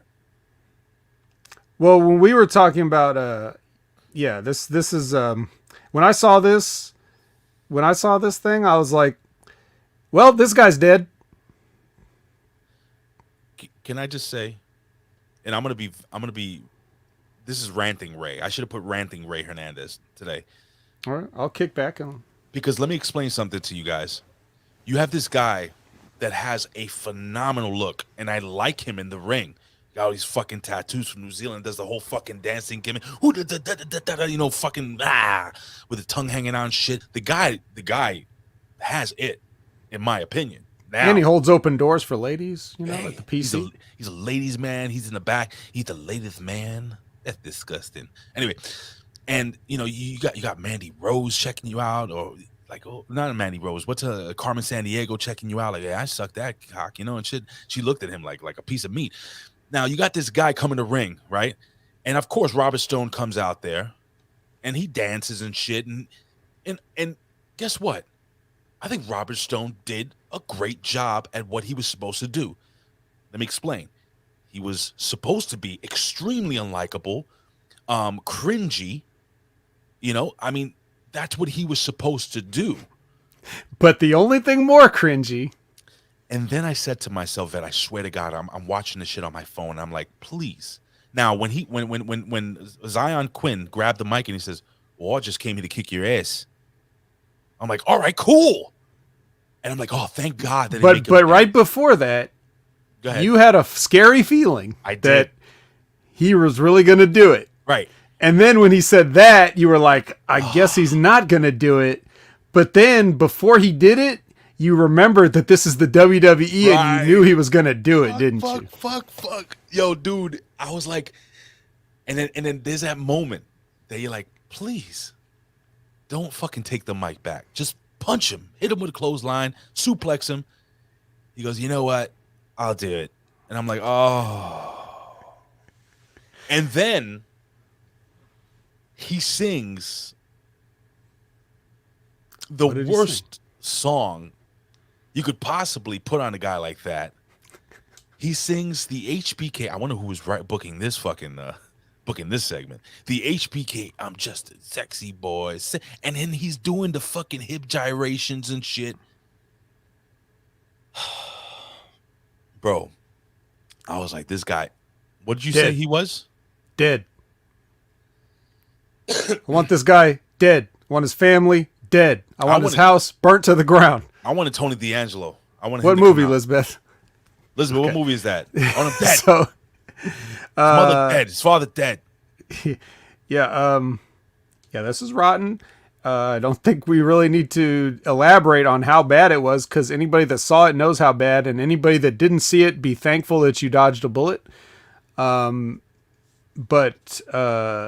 Yeah, like this seemed like a rib not only on this guy but on Shawn Michaels, because I don't think that Shawn Michaels would ever want anybody to do this either, especially not if he's serious about these kids succeeding. This is bad, dude. This is really and bad. The thing is, like, the crowd is already like barely lukewarm on this guy. You could tell this crowd is a contrarian crowd. Like they're like not good. They're gonna let you know if they're not having it.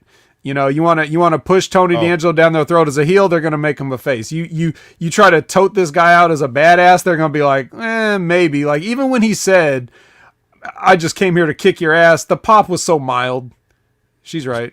Untouchables. Right. Always right. Yeah. So like, yeah, even though that was designed for him to get a pop, when he said that, the pop was so like, if I put on some Orville Redenbacher in the other room and I listened to it from here, the pop would be louder than what he got. So they ruined this kid for me. Period. Yeah. This kid should. I like the whole ladies' man type thing. Too cool for school. When he's in the ring, he's a killer. That works on so many levels. But now we got the funny side, the quirky side, the silly side. Come on, man. And you know what they do, Ray? What they do? They tell you, like, if you want to be in this business, you got to be able to make fun of yourself. You got to, like they try to give you these rationales for what, why they make you do these little monkey organ grinder dances and stuff like that. Like they're just telling you, like, this is just how things are. And it's like, well, if you wanted me to be this, why did you give me the badass gimmick? You could have gave me the clown gimmick to start with. Like, why do you have to ruin two gimmicks? There are very few people that can do this. Stone Cold Steve Austin was a rare person that could do this.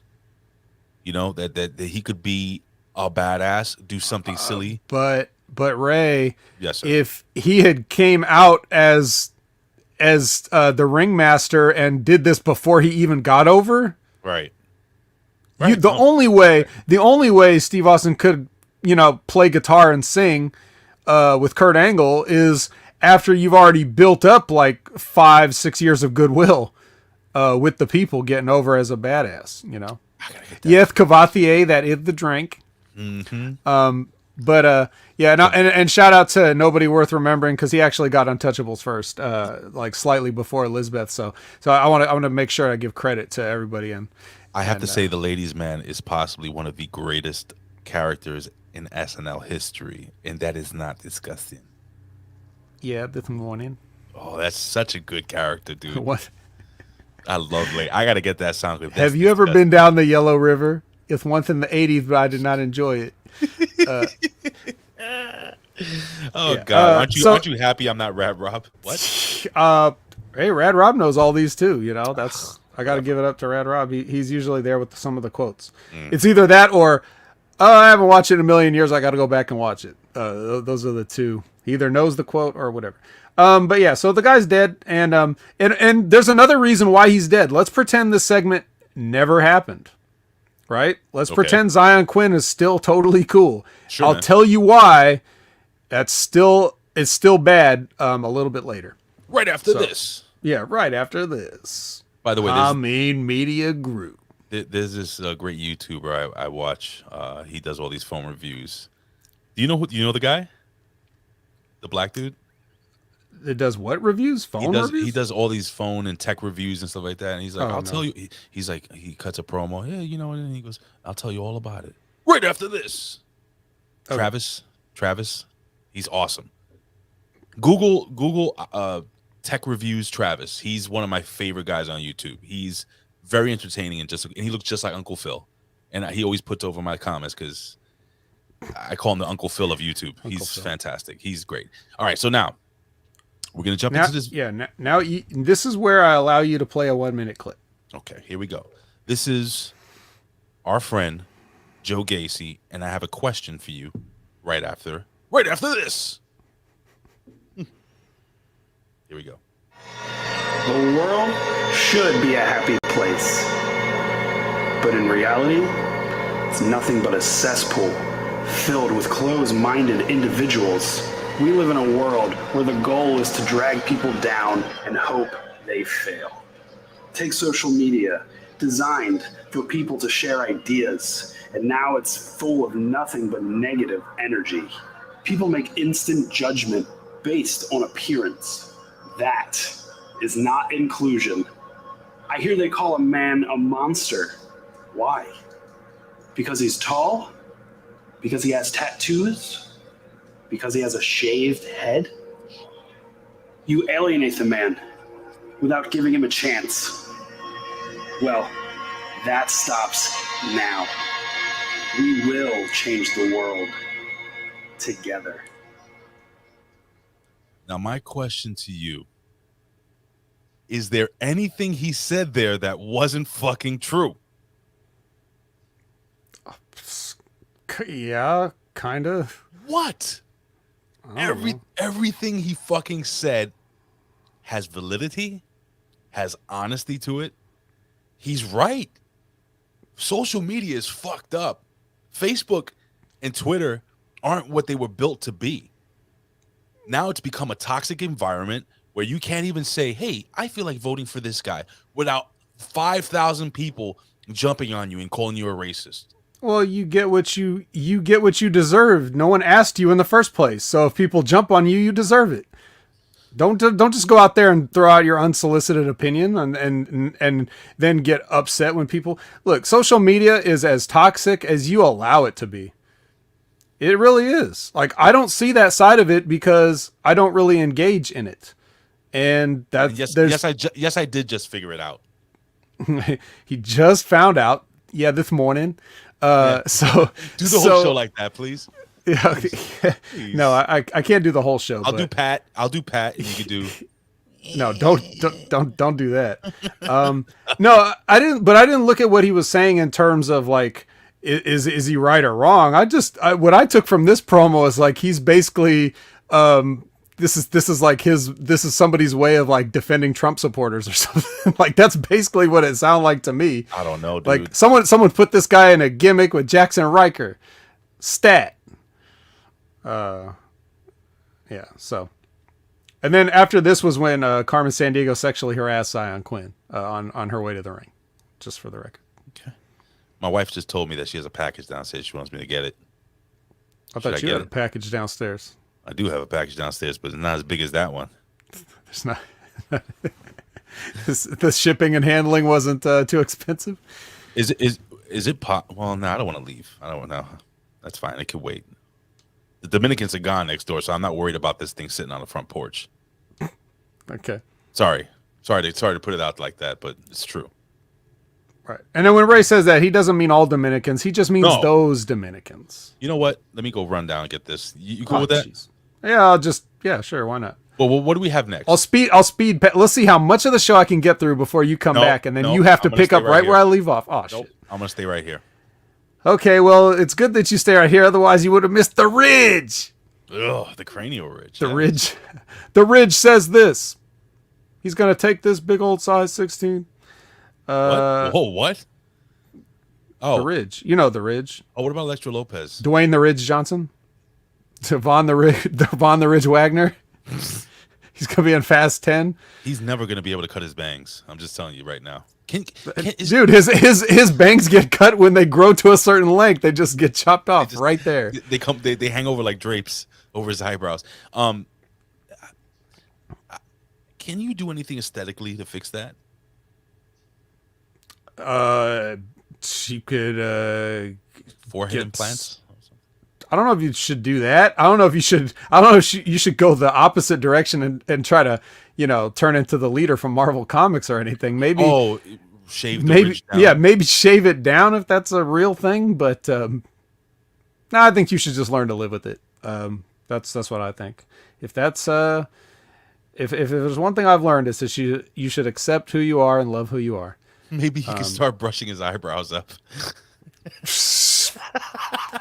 Yeah, he would have to grow them out. That's an idea. You have to grow them out like Ox Baker. That's Ox Baker eyebrows. Hey, that's right. Hold on. Yojimbo is in the house. Yojimbo. Okay. Oh, that's very nice. Yes. So Kyle O'Reilly in the Ridge versus Legado del Fantasma. I don't know. This match was whatever. Okay. You can't have a guy like Ridge, like if you're trying to do something with him, if you don't care, whatever, you don't care. But sure. If you're trying to, and it seems like they half-ass are, you can't have a guy like Ridge taking lucha arm drags. You can't do that, man. It's too big. No, you can do a spot where they try it, right, and then he stops them. But having him take a bump for that, and he probably shouldn't be getting pinned either, even though this was a good. He didn't get pinned. Okay, but you know what I'm saying. Like I'm just talking about in the concept of who takes the fall in this match. How about this guy that we're trying to push as a tough new guy? Let's have him get pinned by the tag team from 205 Live. That's not really the best in terms of whatever, but maybe he's already pissed somebody off. So who knows? But yeah, talk about this pin, because I think you showed me this and you wanted to talk about it. So I'm watching this, right? And I'm like, okay, so they roll him up, and he's so fucking tall. So they roll him up in the middle of the ring, and his foot is draped over the rope. The referee clearly sees his foot on the rope and counts the 3 anyway. Now, referees, from what I understand, are taught to kind of not do that. Okay, if the shoulders are up, they're not supposed to make the 3 count. But it was what it was. It made it shitty. And then our friend with that apparently now the what's the broadcaster's name? The fucking play-by-play guy. Do you even know? The play-by-play is Vic Joseph. So Vic Joseph. So they throw on a fucking denim jacket on him to make him look cool. Okay, now apparently, so he's whatever, and he has to put over the fact that his foot was on the rope. They didn't make a big deal out of it, but they kind of mentioned it. And all it does is point out that they fucked up. I agree with you when you say that you can't have this guy get pinned. Let him be the reason why Kyle O'Reilly got pinned, because that doesn't hurt him. If this is going to be your next edge, I guess, is what they're trying to do with this kid. Now, look, with all that being said, I actually don't hate Von Wagner in the ring. I think the guy has a tremendous look about him. He needs to fill out his tights. Except his tights. His tights look shitty. He needs to fill out around the arms. Other than that, the guy he's good. Needs some more charisma or a manager or something like that to speak for him because he's terrible at talking. What? You didn't? But I mean, they showed a lot of charisma in the Rocky IV montage. Yeah, stop it. Would you stop? 12-ounce curls. Yeah, that's not enough to make it to the main event of WrestleMania. I got to tell you something. I haven't broken this one out in quite some time, and of course it didn't work. But here we go. Well, Will you stop? Yeah, that one should definitely get played more. It's a great one. Yeah, I mean, hold on. Will you stop? Okay. Yeah. So, I guess the thing about the pin is this happens all the time in sports where refs miss a call, so it's not that big of a deal. Read that. Candace Spaceman would like to opine that Von Wagner is what Ernest Borgnine would look like, if not fat and short. Isn't he the same dude that played what's his fucking name? I don't think Ernest Borgnine looks anything like Von Wagner, but what was the character on SpongeBob? The superhero, the old man on SpongeBob. I don't know. All right, hold on. There are people here that are a lot younger. Just ask the chat. Why are you asking me? Don't ask me. Chat. What was the name? It was Barnacle Boy, and what was the name of the old man that was the superhero? Mermaid Man. And Barnacle Boy. Mermaid Man. Oh my God, dude. Ernest Borgnine did that voice. And the biggest disappointment was when I bought the game. Now I see all these young people know Mermaid Man. When Aiden bought the game, if you guys played the last SpongeBob game on the PlayStation 4, Mr. Krabs wasn't his voice. And the guy they did the voiceover was fucking terrible. All you had to do was talk like a pirate. Terrible. Mermaid Man was Ernest Borgnine and could never be replaced, man. Evil. Oh, dude, he's fantastic. You never watched SpongeBob, dude? It's actually funny. Remember, I have a son. Yeah, you have a son. And I watched it with him. And while you were sick this past week, you binged the entire series of SpongeBob. Well, as soon as Hot Ones was over. Hot Ones is shit. Yeah. Well, anyway, speaking of the shits, here goes Kenzie with Trick and Mello. And then I have a question for you, Ray. Okay, but I actually prepared this. We're gonna talk about Trick and Mello.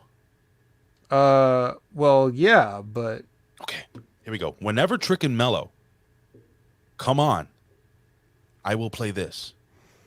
Bud Light presents Real Men of Genius.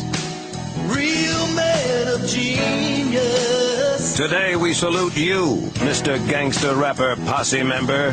Mr. Gangster Rapper Posse Member. Did you ever see the movie? What was the movie with Jamie Kennedy where he was a rapper? Oh, yes. God, why can't I remember the name of that movie? Lisbeth. Chat. Yeah, but anyway, the one where like Taye Diggs and Anthony Anderson were two actors that were like hired to scare him straight, and they're in the car and they're like going over their scene or whatever, like after they tried to scare him. And Malibu's Most Wanted. It just popped up here. Malibu's Most Wanted. Yeah. Yes, thank you to J3, Sonic the Hedge Rat. You guys are the best. Half of Cujo, Bobo, Yojimbo. He's like half of Sir Jam. Yeah, between Cujo and Sir Jam, they got one whole answer. Yeah. So anyway, yeah, when Taye Diggs is like, this ain't no picnic, bitch. Like trying to, and then afterwards they're comparing notes as actors, and he's like, Anthony Anderson's like, when you said this ain't no picnic, bitch, I screamed on the inside like one. Yeah. That is Trick and Mello. Those guys. They are them. Can you do me a favor? Sure. Can you sing that one part? Real men of genius. Can you do it for me? No. That will not be happening. Come on, do it. Ready? But I do have a question for you, Ray. Real men of genius. Yeah, that's way better than I could have done it. But I have a question. What? Are you ready for the question? Let me cough. No cough button today. Go. Did someone say Andre Chase? Bro. There's something about that guy that he comes on. He's like a little, look, I hate using the term retarded, so I won't. Too late. but he is like, he's hilarious. He is delusional. I love him. I love Andre Chase. One of my favorite things on NXT. If Andre Chase and Tony D'Angelo can somehow form a tag team, bro, and then win the titles from Imperium, bro, I will apologize to everybody that works in WWE Creative, even if they're on Raw or SmackDown and have nothing to do with this show. What does it say? Damon Wayans Jr. I said I had a game cast. Yes. So now, yes, he comes in here and saves the day, kind of. Then we go back to the poker room. Oh no. Duke Hudson's poker room, and I have another question. Actually, it's not my question. It's a question that Duke Hudson had for Cameron Grimes. Are you ready for the question? The question is, did you know this is my poker room? Yeah, I think we figured that out, Duke Hudson. Thanks very much. Jesus, this is see, how do you go from Andre Chase to this? Like, this is a level change of drastic proportions. And then he complains about, Cameron Grimes having beginner's luck and all this. Well, that's what you get when you play Hold'em. Everybody knows that's a game where you don't need any skill or knowledge to win. So it's luck. That's your fault for running this table, sir. It's your poker room. Did you know that? Did you know it's your poker room, Duke Hudson? See, blackjack is different. Blackjack, you kind of know how to read the cards. You have to understand the laws of not the laws of physics. What is it? The laws of probability. Probability. Excuse me. Yep. So that's different. But yeah, Texas Hold'em is fucking. That's a crapshoot, dude. A monkey could win at Texas Hold'em. Yeah. And Cameron Grimes was winning. Even Colin can win. Okay, even Colin. All right, but enough of that because we're back to Chase U. Mm-hmm.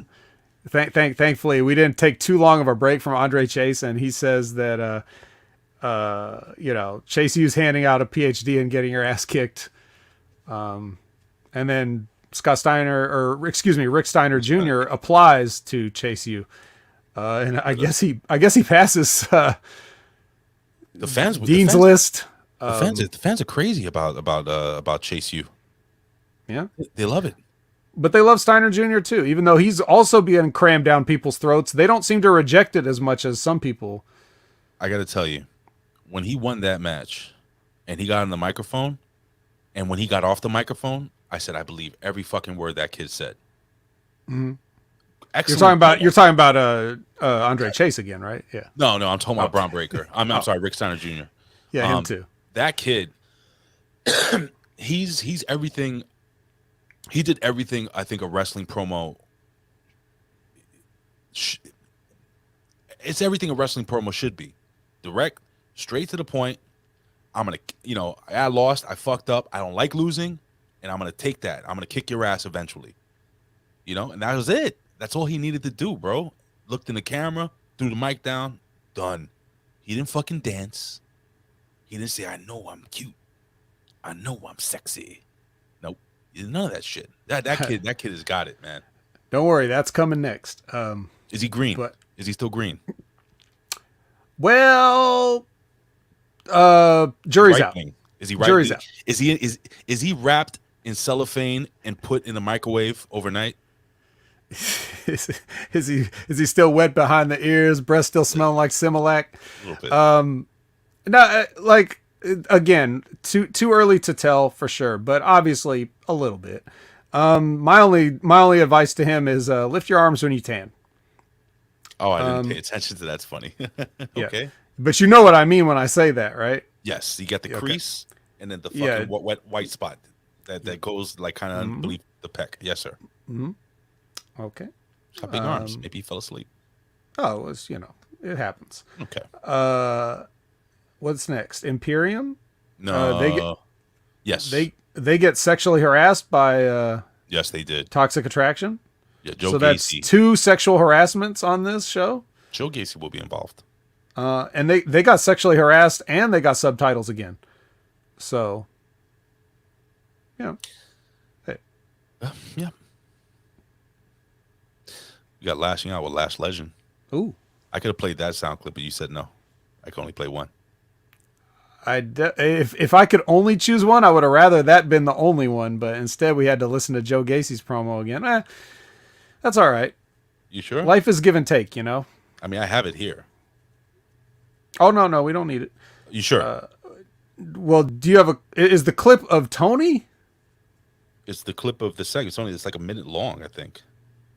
Because I don't want to hear any of her little monologue part. I just want to hear Tony D'Angelo come out and say something. If that's what you've got. What I can do is I could just fast forward to halfway when Tony D'Angelo actually comes out, and then when he's talking to what's his face, the guy that he had a conversation with.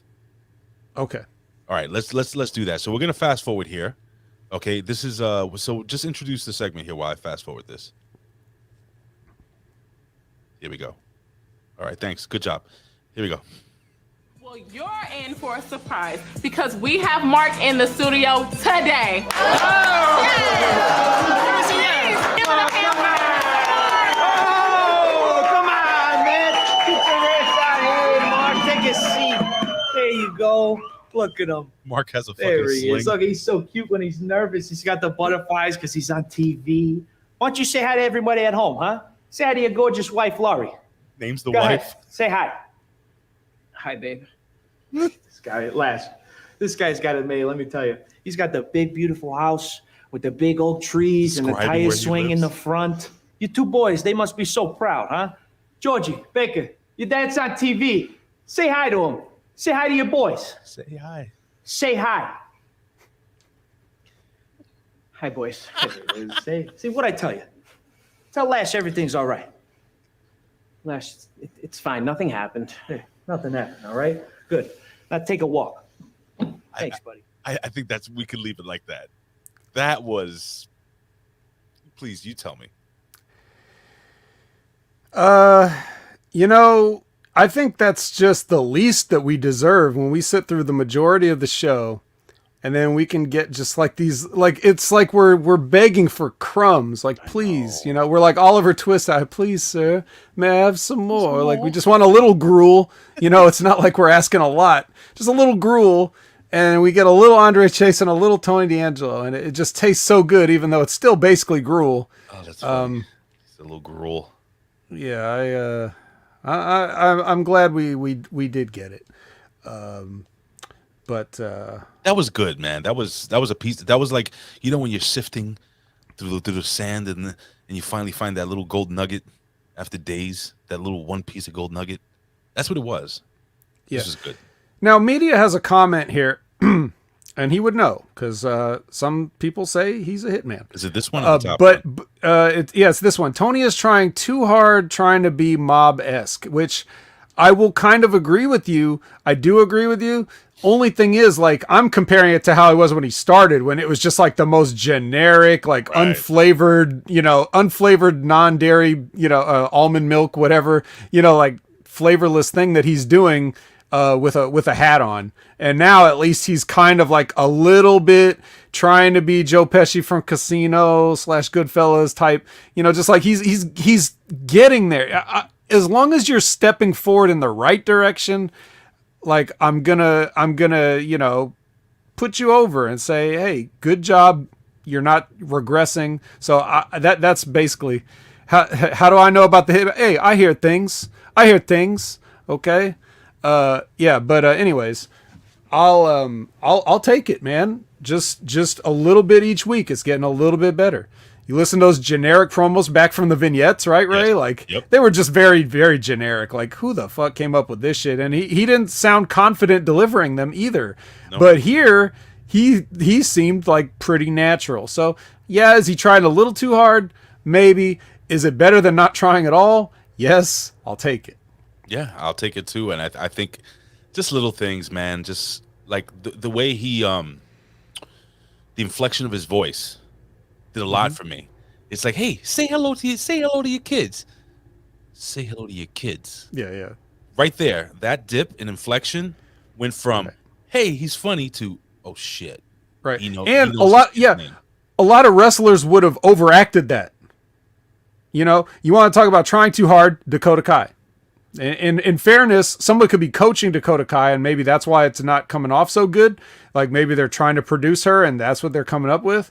But whoever's in charge of producing Tony is getting out of him what they need to get out of him. So I like it. Lash Legend needs to go away. She's hey, Lash Williams. Maybe he's taking a shot at Wendy Williams as well, which is a Lash clear Williams, yeah. thing. But anyway, yeah, I like this. But I liked it too. Then something else happened. And I don't know if I like it. So go ahead, Ray. Tell him what happened next. Where are we here? He wants to wrap up. He calls a Vito and Secaucus. He gives Lash Legend a little something, to. She says, "Hey, so nice. Everybody got to get their lashes done." So that's what happened. Are we talking about the next match? Yeah. Yes. Okay.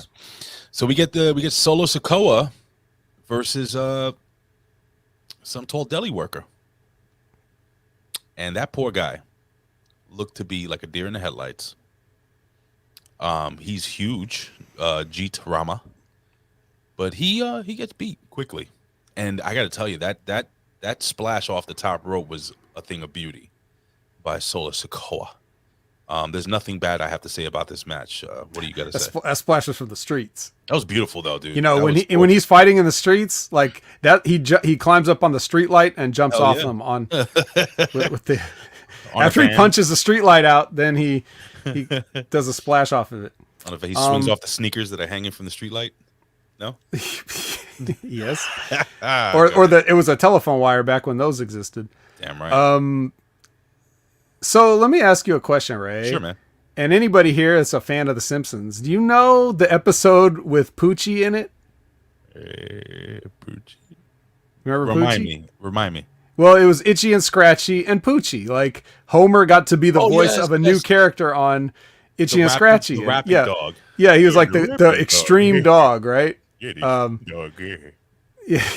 Yeah. So there's that scene in the boardroom where they're coming up with the concept of the character, and Roger Myers Jr. is saying, it's like, you should have some name like, Poochie, just not that. And then he walks out of the room and the writers look at each other and one of them's like, is everybody okay with Poochie? So I kind of feel like a similar thing happened here where someone was like in the writer's room, they're just like, well, what if we had Samoa Joe, just not Samoa Joe? And then everybody's like, okay, how about this kid? That's so funny because when I'm looking at this kid, I'm like, he looks like a more in shape Samoa Joe. He likes Samoa Joe when Samoa Joe was in ROH. Yeah. Hold on 1 second. I think I have something for you here. They had the real Samoa Joe. Here we go. Hold on.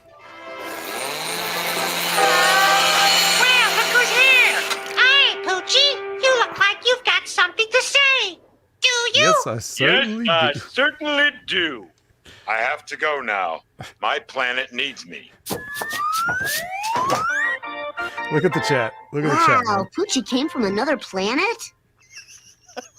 And he flies off, but it's just the...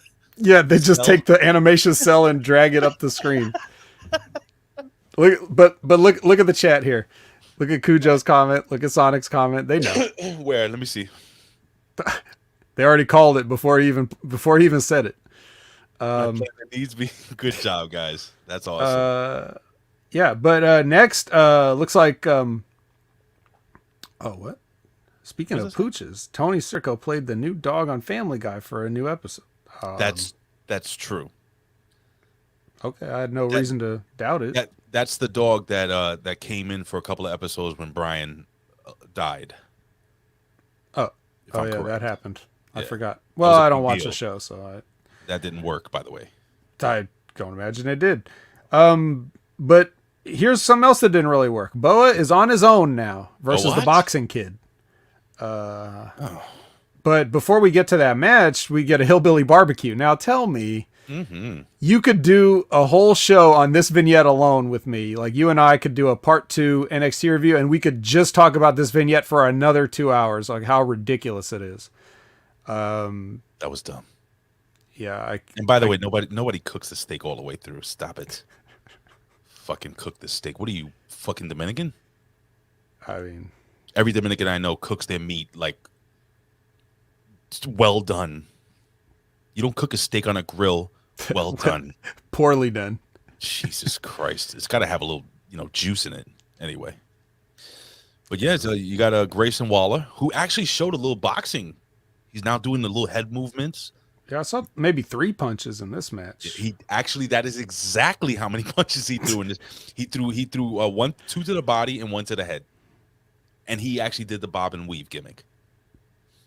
That's it. But Boa wins. Why does he win? Can you tell me why he wins? He lucked out because he just happened to be the person who drew the straw to get the win over Waller because they're just setting up something with LA Knight and him. Well, LA Knight kind of interfered in the match where he pushed Grayson Waller off that rope. Grayson Waller takes the front bump, and then Boa totally misses that kick to the back of the head, but he had to sell it anyway, and he gets the pin. Now, when he goes back to the bathroom where the demon woman who's never going to wrestle again, trust me, after this is over, he transformed into the Great Muta, Charlie Brown. Yeah. So we got a Great Muta. Yeah. So what's going to happen to Mae Young, and what does this mean for the Mae Young Classic? She's done. She's done. She with that. You know what that was? Her spirit possessed him. Right. So now she's part of him. That's why his face was painted that way. I see. So like the ancient evil demon has found a much more suitable vessel. Right. Basically what you're saying. Exactly. In the bathroom. In the bathroom. That was in the toilet. Like she was sitting on the toilet. I've confirmed that. It's a wooden toilet, but it was a toilet. There was a hole in the middle. I thought it was Triple H's toilet. They put. Or is it Cody Rhodes' toilet? They put back together that toilet that he broke on AEW with a sledgehammer. Okay, Shirtless Poker Room Part 3. Oh fuck me. How about this? How about this idea? Can we try a version of reverse strip poker where these guys put clothes back on when they lose a hand? Please. Like that. Please. I think there's a lot of like. They end up like the kid in the Christmas Story.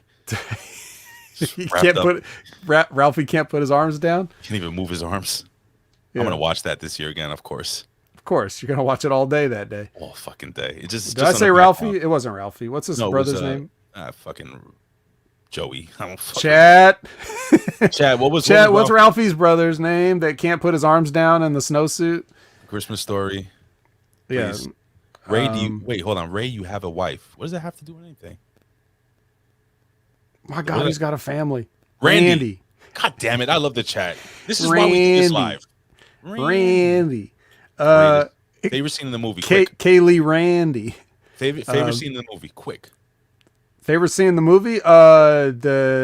Where he beats up the bully. Okay, my favorite scene is when the fucking dogs run in and eat the ducks. Not bad. Eat the duck. No, actually, I take that back. My favorite scene in the movie is the mall Santa, where he tells him he climbs back up the slide and tells him he wants the Red Ryder BB gun, and then the Santa just looks at us like, try out, kid. Kicks him down. How about a nice football? Yeah, that. What about that asshole elf? Yeah. Hurry up, kid. 2 of them. There's a male and a female asshole elf. Good stuff. That's a good one. Cancel him. Cancel Cujo, please. Prepare yourself. As we get closer to the holiday, we're going to talk a lot of Christmas stuff in the 3 count. All right. What's your favorite holiday? My favorite holiday is Halloween Havoc, pal. Stop it. Kaylee Ray. Kaylee Ray Day. That's my favorite holiday. She's here. Favorite holiday? She's got another vignette. No, holidays are a rib. I love yeah, their work too. I know, Can't but wait. there's something about them. I'm really a big Christmas guy. Why don't you just make up your own holiday and then you can have it whenever you want? Are you going to be? And then Part you of can the make a lot of money. Are you going to be part of the Festivus special that we do every year? I believe I was invited. Dude, you got to do it. We have so much fun doing the Festivus Fest. That's the one podcast that I say every year that I look forward to. So Kaylee Ray, or all right, whatever. Please, can she take my place? I have to piss so bad. Well, I mean, you know what? I'm gonna go piss. I'll be right back. Okay. He's gonna be mad that he missed this. So after Kaylee Ray does her little boring vignette, I don't know what you guys thought of the vignette, but I don't know. She's not doing enough to win Ray over, is my thing.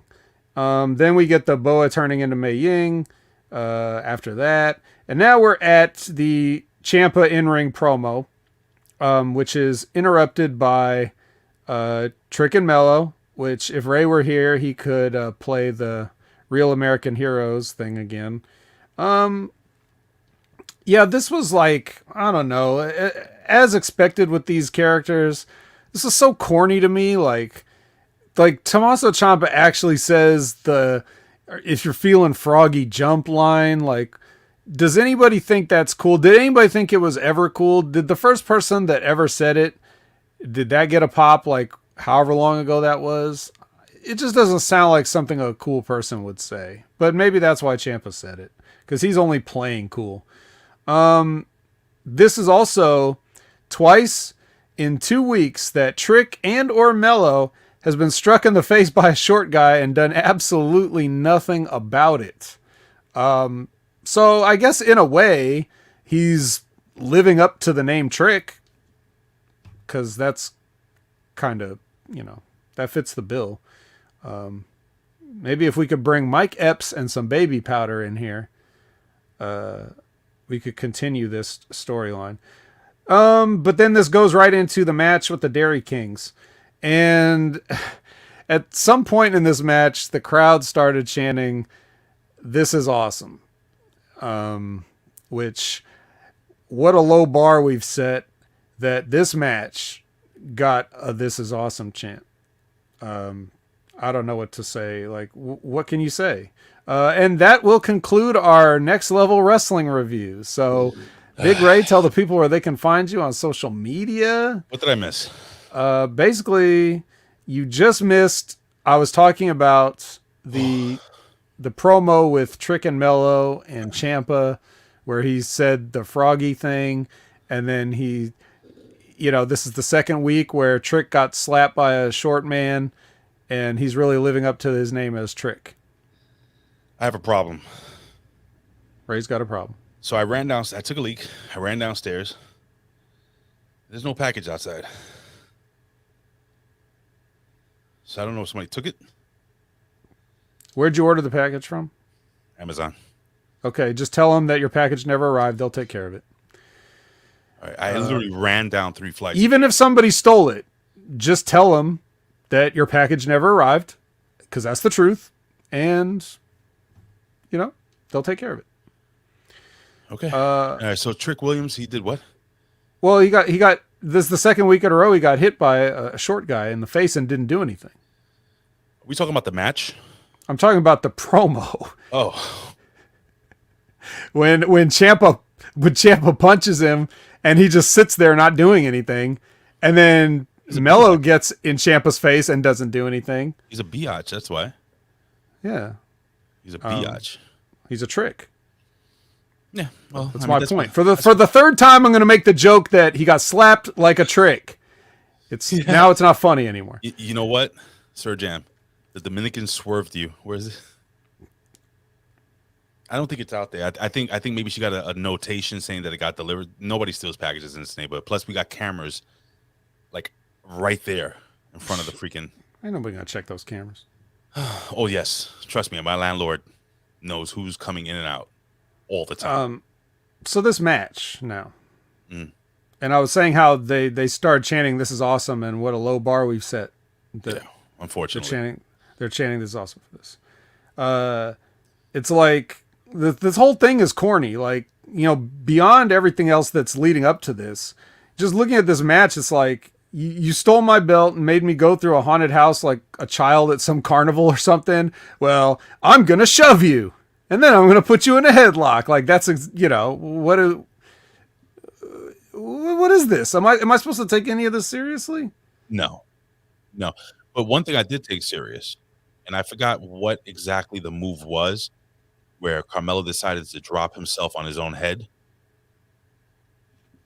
Did you see it? Could it have been when? Could have? I got to take this call. I'm sorry. Jesus, he's got to take this call, guys. Well, I was gonna say, could it have possibly been when Johnny Gargano hits him with a clothesline and he takes a flipping bump? Ray asked me why Johnny Gargano was dead to me once. Because I said I didn't like him and he's dead to me. And Ray's like, why? And I said, because he clotheslines people that, he couldn't even... Johnny Gargano couldn't get a running start and make anybody take a backward step with one of his clotheslines, let alone this crazy bump that Carmelo took for him off this clothesline. So that kind of shit, as soon as I see you doing stuff like that, I'm like, okay, that's the level of respect you have for the craft. I'm done with you. I agree. What? So there you go. Ray didn't hear a word. No. But it's I'll repeat it because it has to do with you. Because you asked me once when I said Johnny Gargano's dead to me, and you're like, why? And I say, hey, remember in this match, Ray, where Johnny Gargano comes and hits Carmelo with a clothesline and Carmelo takes a flipping bump off the clothesline? Right. That's why he's dead to me. Well, I wanted to revisit what I was saying to you before. It's less believable than a haunted house. Does anybody remember the move where he landed on his head and then, what's his name? Fucking, God damn it. Dexter Loomis had to pick him up. The referee checked on him. Like, are you okay? And then Dexter Loomis does this thing where he doesn't do a backdrop.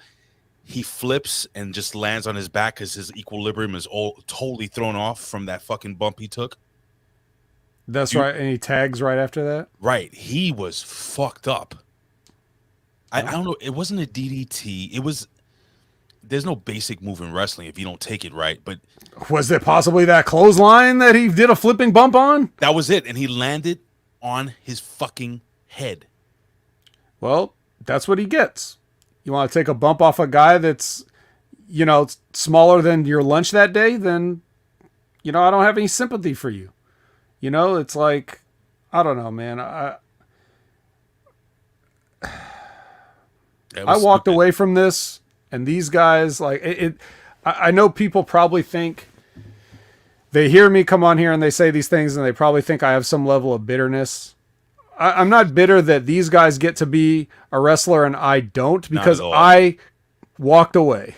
I quit. I went on my own terms. So it's not really that, but it's the level of respect that they have for what we were trying to do.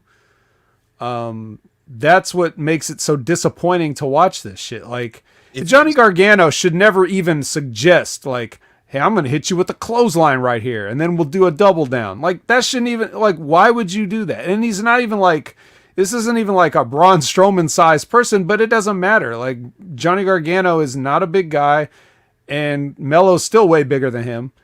You wouldn't ask him to do that. And Melo's not going to be like, no, Johnny, I'm not going to take a flipping bump for you. Or maybe he's just doing it out of politeness, but no, man. Well, I don't know. It's no good. it just wasn't good.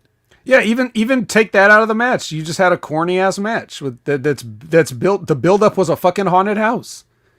Like, what is this? What are we doing? What is the future here? What are we? They're still trying to live off what Matt Hardy did with the Broken Universe, and WWE could never do it right. That was the shits too. It was not the shits. That was actually the Broken Universe was the shits. No, it wasn't. It's your opinion. I don't think it was. Well, it's your opinion that you didn't. Well, okay. Yeah. But that's the thing. Like, here's the deal. For fans who are inside, stuff like the Broken Universe, you're just laughing at it because it's a rib.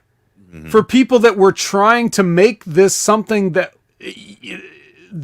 traditional, believable, like you didn't just, when you do magic tricks, you don't just let everybody see the rabbit ears poking out of the hat, or you don't let them see the wires that are making you fly. You don't just be like, they know it's just a trick. I don't have to, be good at it. That's not the whole thing that you're supposed to do as an artist or a craftsman. You don't just make fun of the business because, it's all fake and we all know it. So, my kangaroo is George Washington. Ha ha ha. Great. That shit was over. Yeah. Well, people like you are part of the problem. And anybody that likes the Broken Universe is part of the problem. It's all indirectly because none of the shit is real.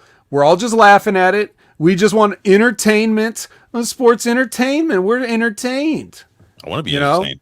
And now, like just having a one-on-one contest, a fight promotion, like why would I care about why would I care about Brock Lesnar versus Roman Reigns? When we've got a evil doll right before, matches are not real.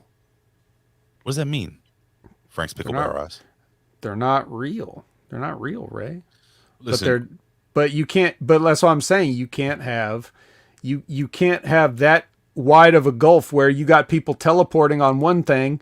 And then you're supposed to be like, but guys, this is for the World Heavyweight Championship. This is an important match. You can't have your cake and eat it too, bro. Here's something that annoys me about this. So also, Dexter Lumis apparently is now going to become a comedy act or something like that. Or too late. And then on top of that, didn't he just get married? And there is no really continuing story there. Him and his wife.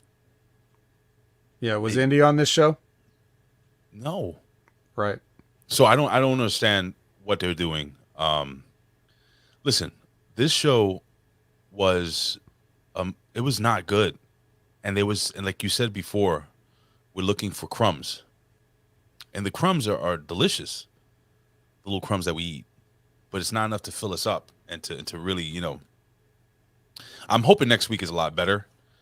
But this show is taking some weird twisty turn. They're trying to book it for younger viewers, and I'll tell you something, my son wouldn't watch this shit. He's 13. Yeah, it's embarrassing. It'd be embarrassing. And even if you take something like, if you think that the way the Dairy Queens with their antics, if you think that's entertaining, like if you thought it was funny to watch the wedding and the honeymoon and the bullshit like that, okay, you think it's mildly entertaining. If you think the Broken Universe is entertaining, okay. But that's the kind of shit that when you're watching it and someone who doesn't like wrestling walks in there and catches you watching it, they're like, what the fuck is this shit? You're a loser. That's exactly the kind of stuff that makes pro wrestling have the stigma that it has, and we all just keep perpetuating it. That's where it's going to go. Now you take the things about the show that we did like. We pointed out Andre Chase. We pointed out Tony D'Angelo.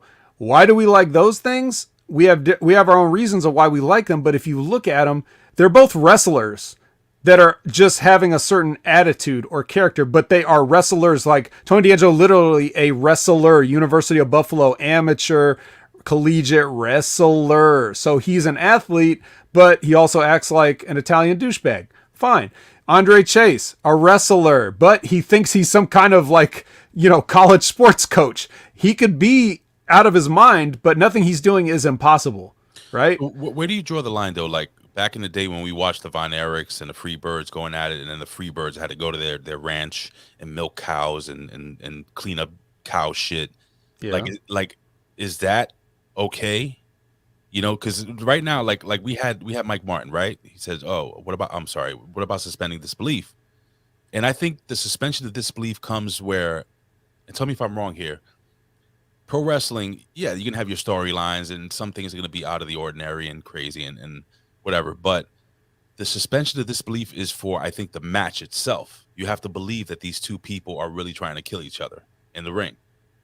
and that's where wrestling has kind of done the reverse, where they're focusing more on the stories and making you trying to believe these crazy stories instead of focusing on what's really supposed to be the focus and the actual wrestling.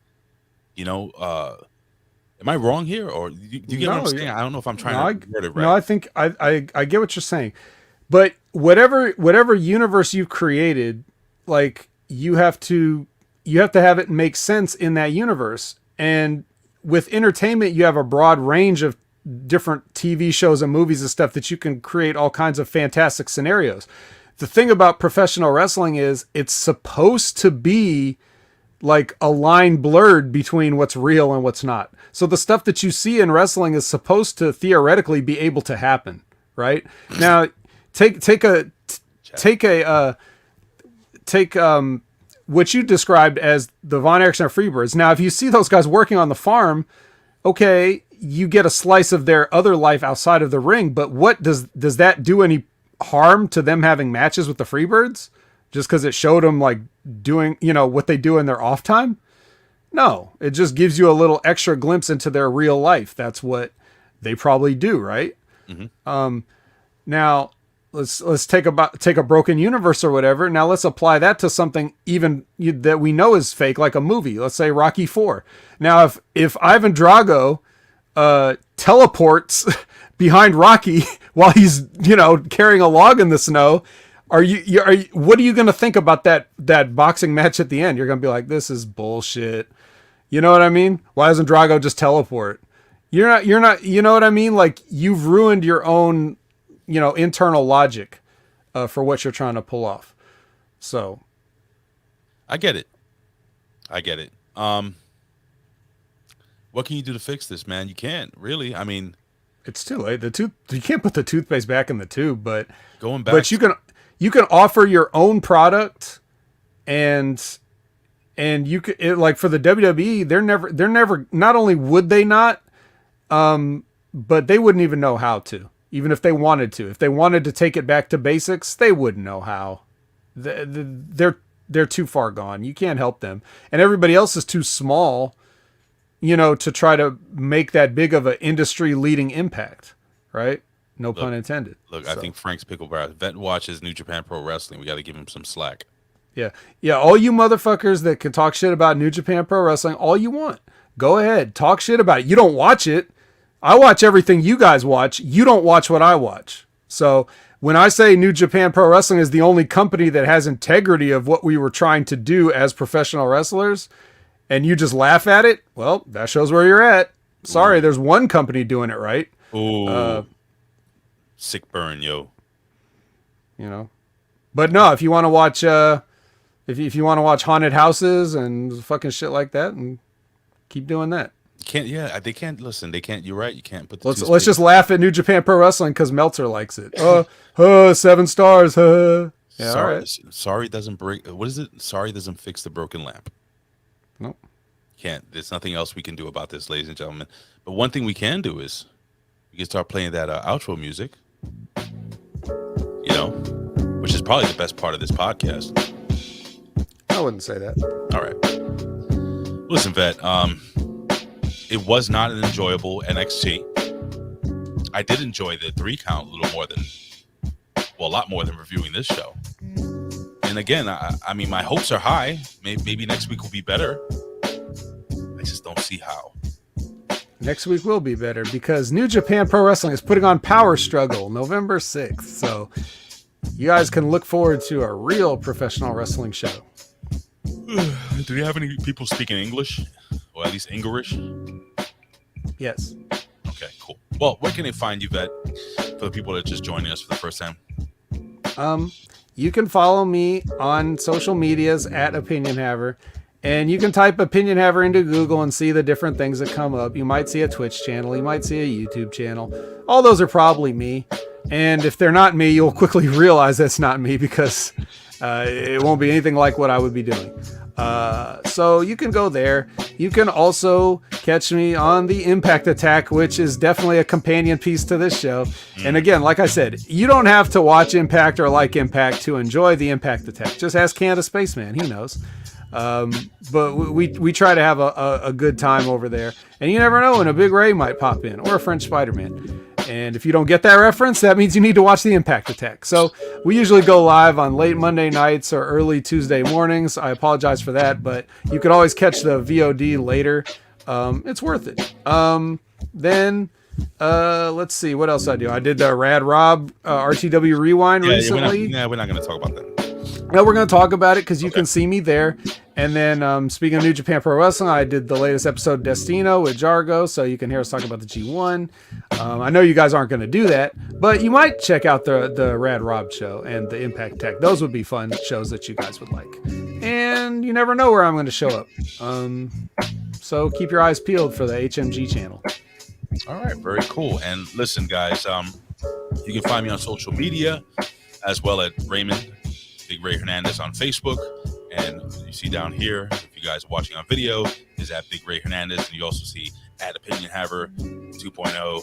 It's just at Opinion Haver, and then there's a big 2.0. Anyway, listen, guys, it has been a tumultuous week. I am feeling a lot better, thank God. I don't know if I hate Colin or not. Give the kid a break. He had your he was only concerned about you. He didn't mean nothing by it. Well, why didn't he express that the next day? He was too scared.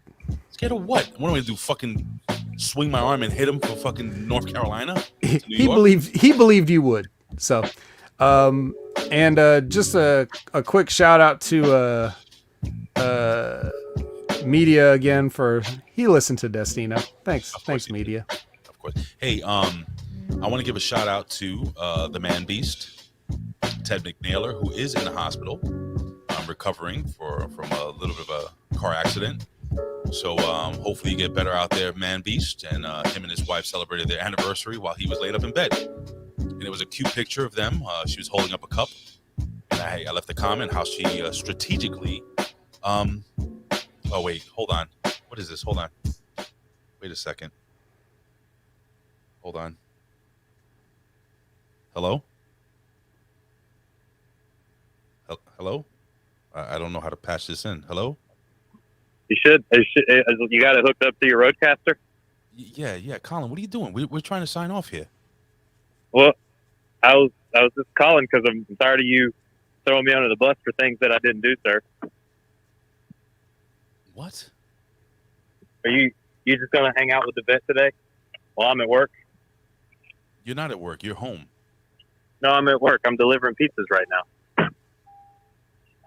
Somebody didn't send me the link to the show. You think it was by accident? No, you sent me the link, but it was a bad link.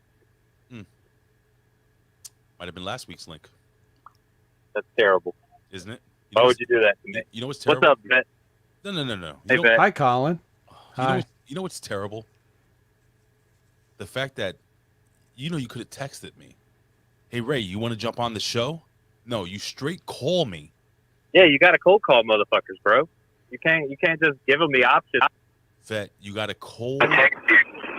Now he's on his fucking neighbor's Wi-Fi. He's a little more belligerent than I thought he'd be. He got into a car crash. I thought he'd be more apologetic, didn't you? Yeah. You got. Never apologize, Big Ray. Never apologize.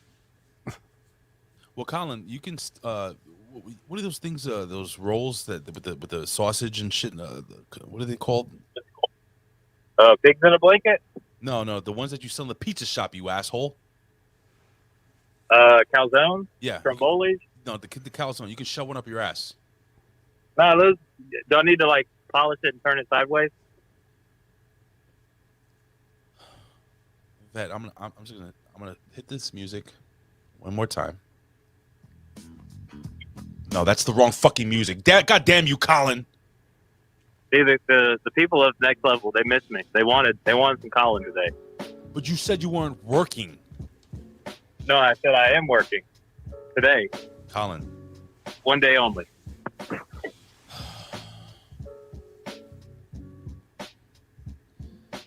Vet, do you have anything What's to say?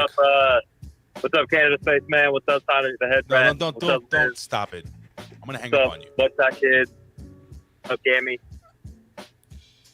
Shouts out to the people in the chat. Shout out to Old enough Moose. to watch this show. Shout out to Moose. Because without Moose, we would have nothing.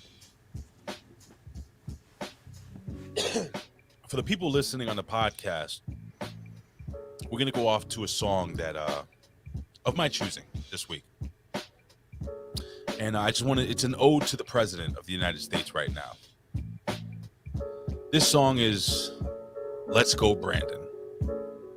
Check it out, but it's only going to be available. Oh fuck, Colin, you fucked me up this week. Don't sell it. It's only going to be available on the podcast version because we can't play it here. Colin. Yo. Colin. Yo. Suck. But the fine people watching at home and listening to the podcast don't suck. They're awesome. Say goodbye to the people, Vet. Goodbye, everyone. Colin. Yeah. I really hope you get a flat tire. Goodbye, everybody. Y'all have a good day. I hope y'all enjoyed the show. Goodbye, ladies and gentlemen. Check this song out.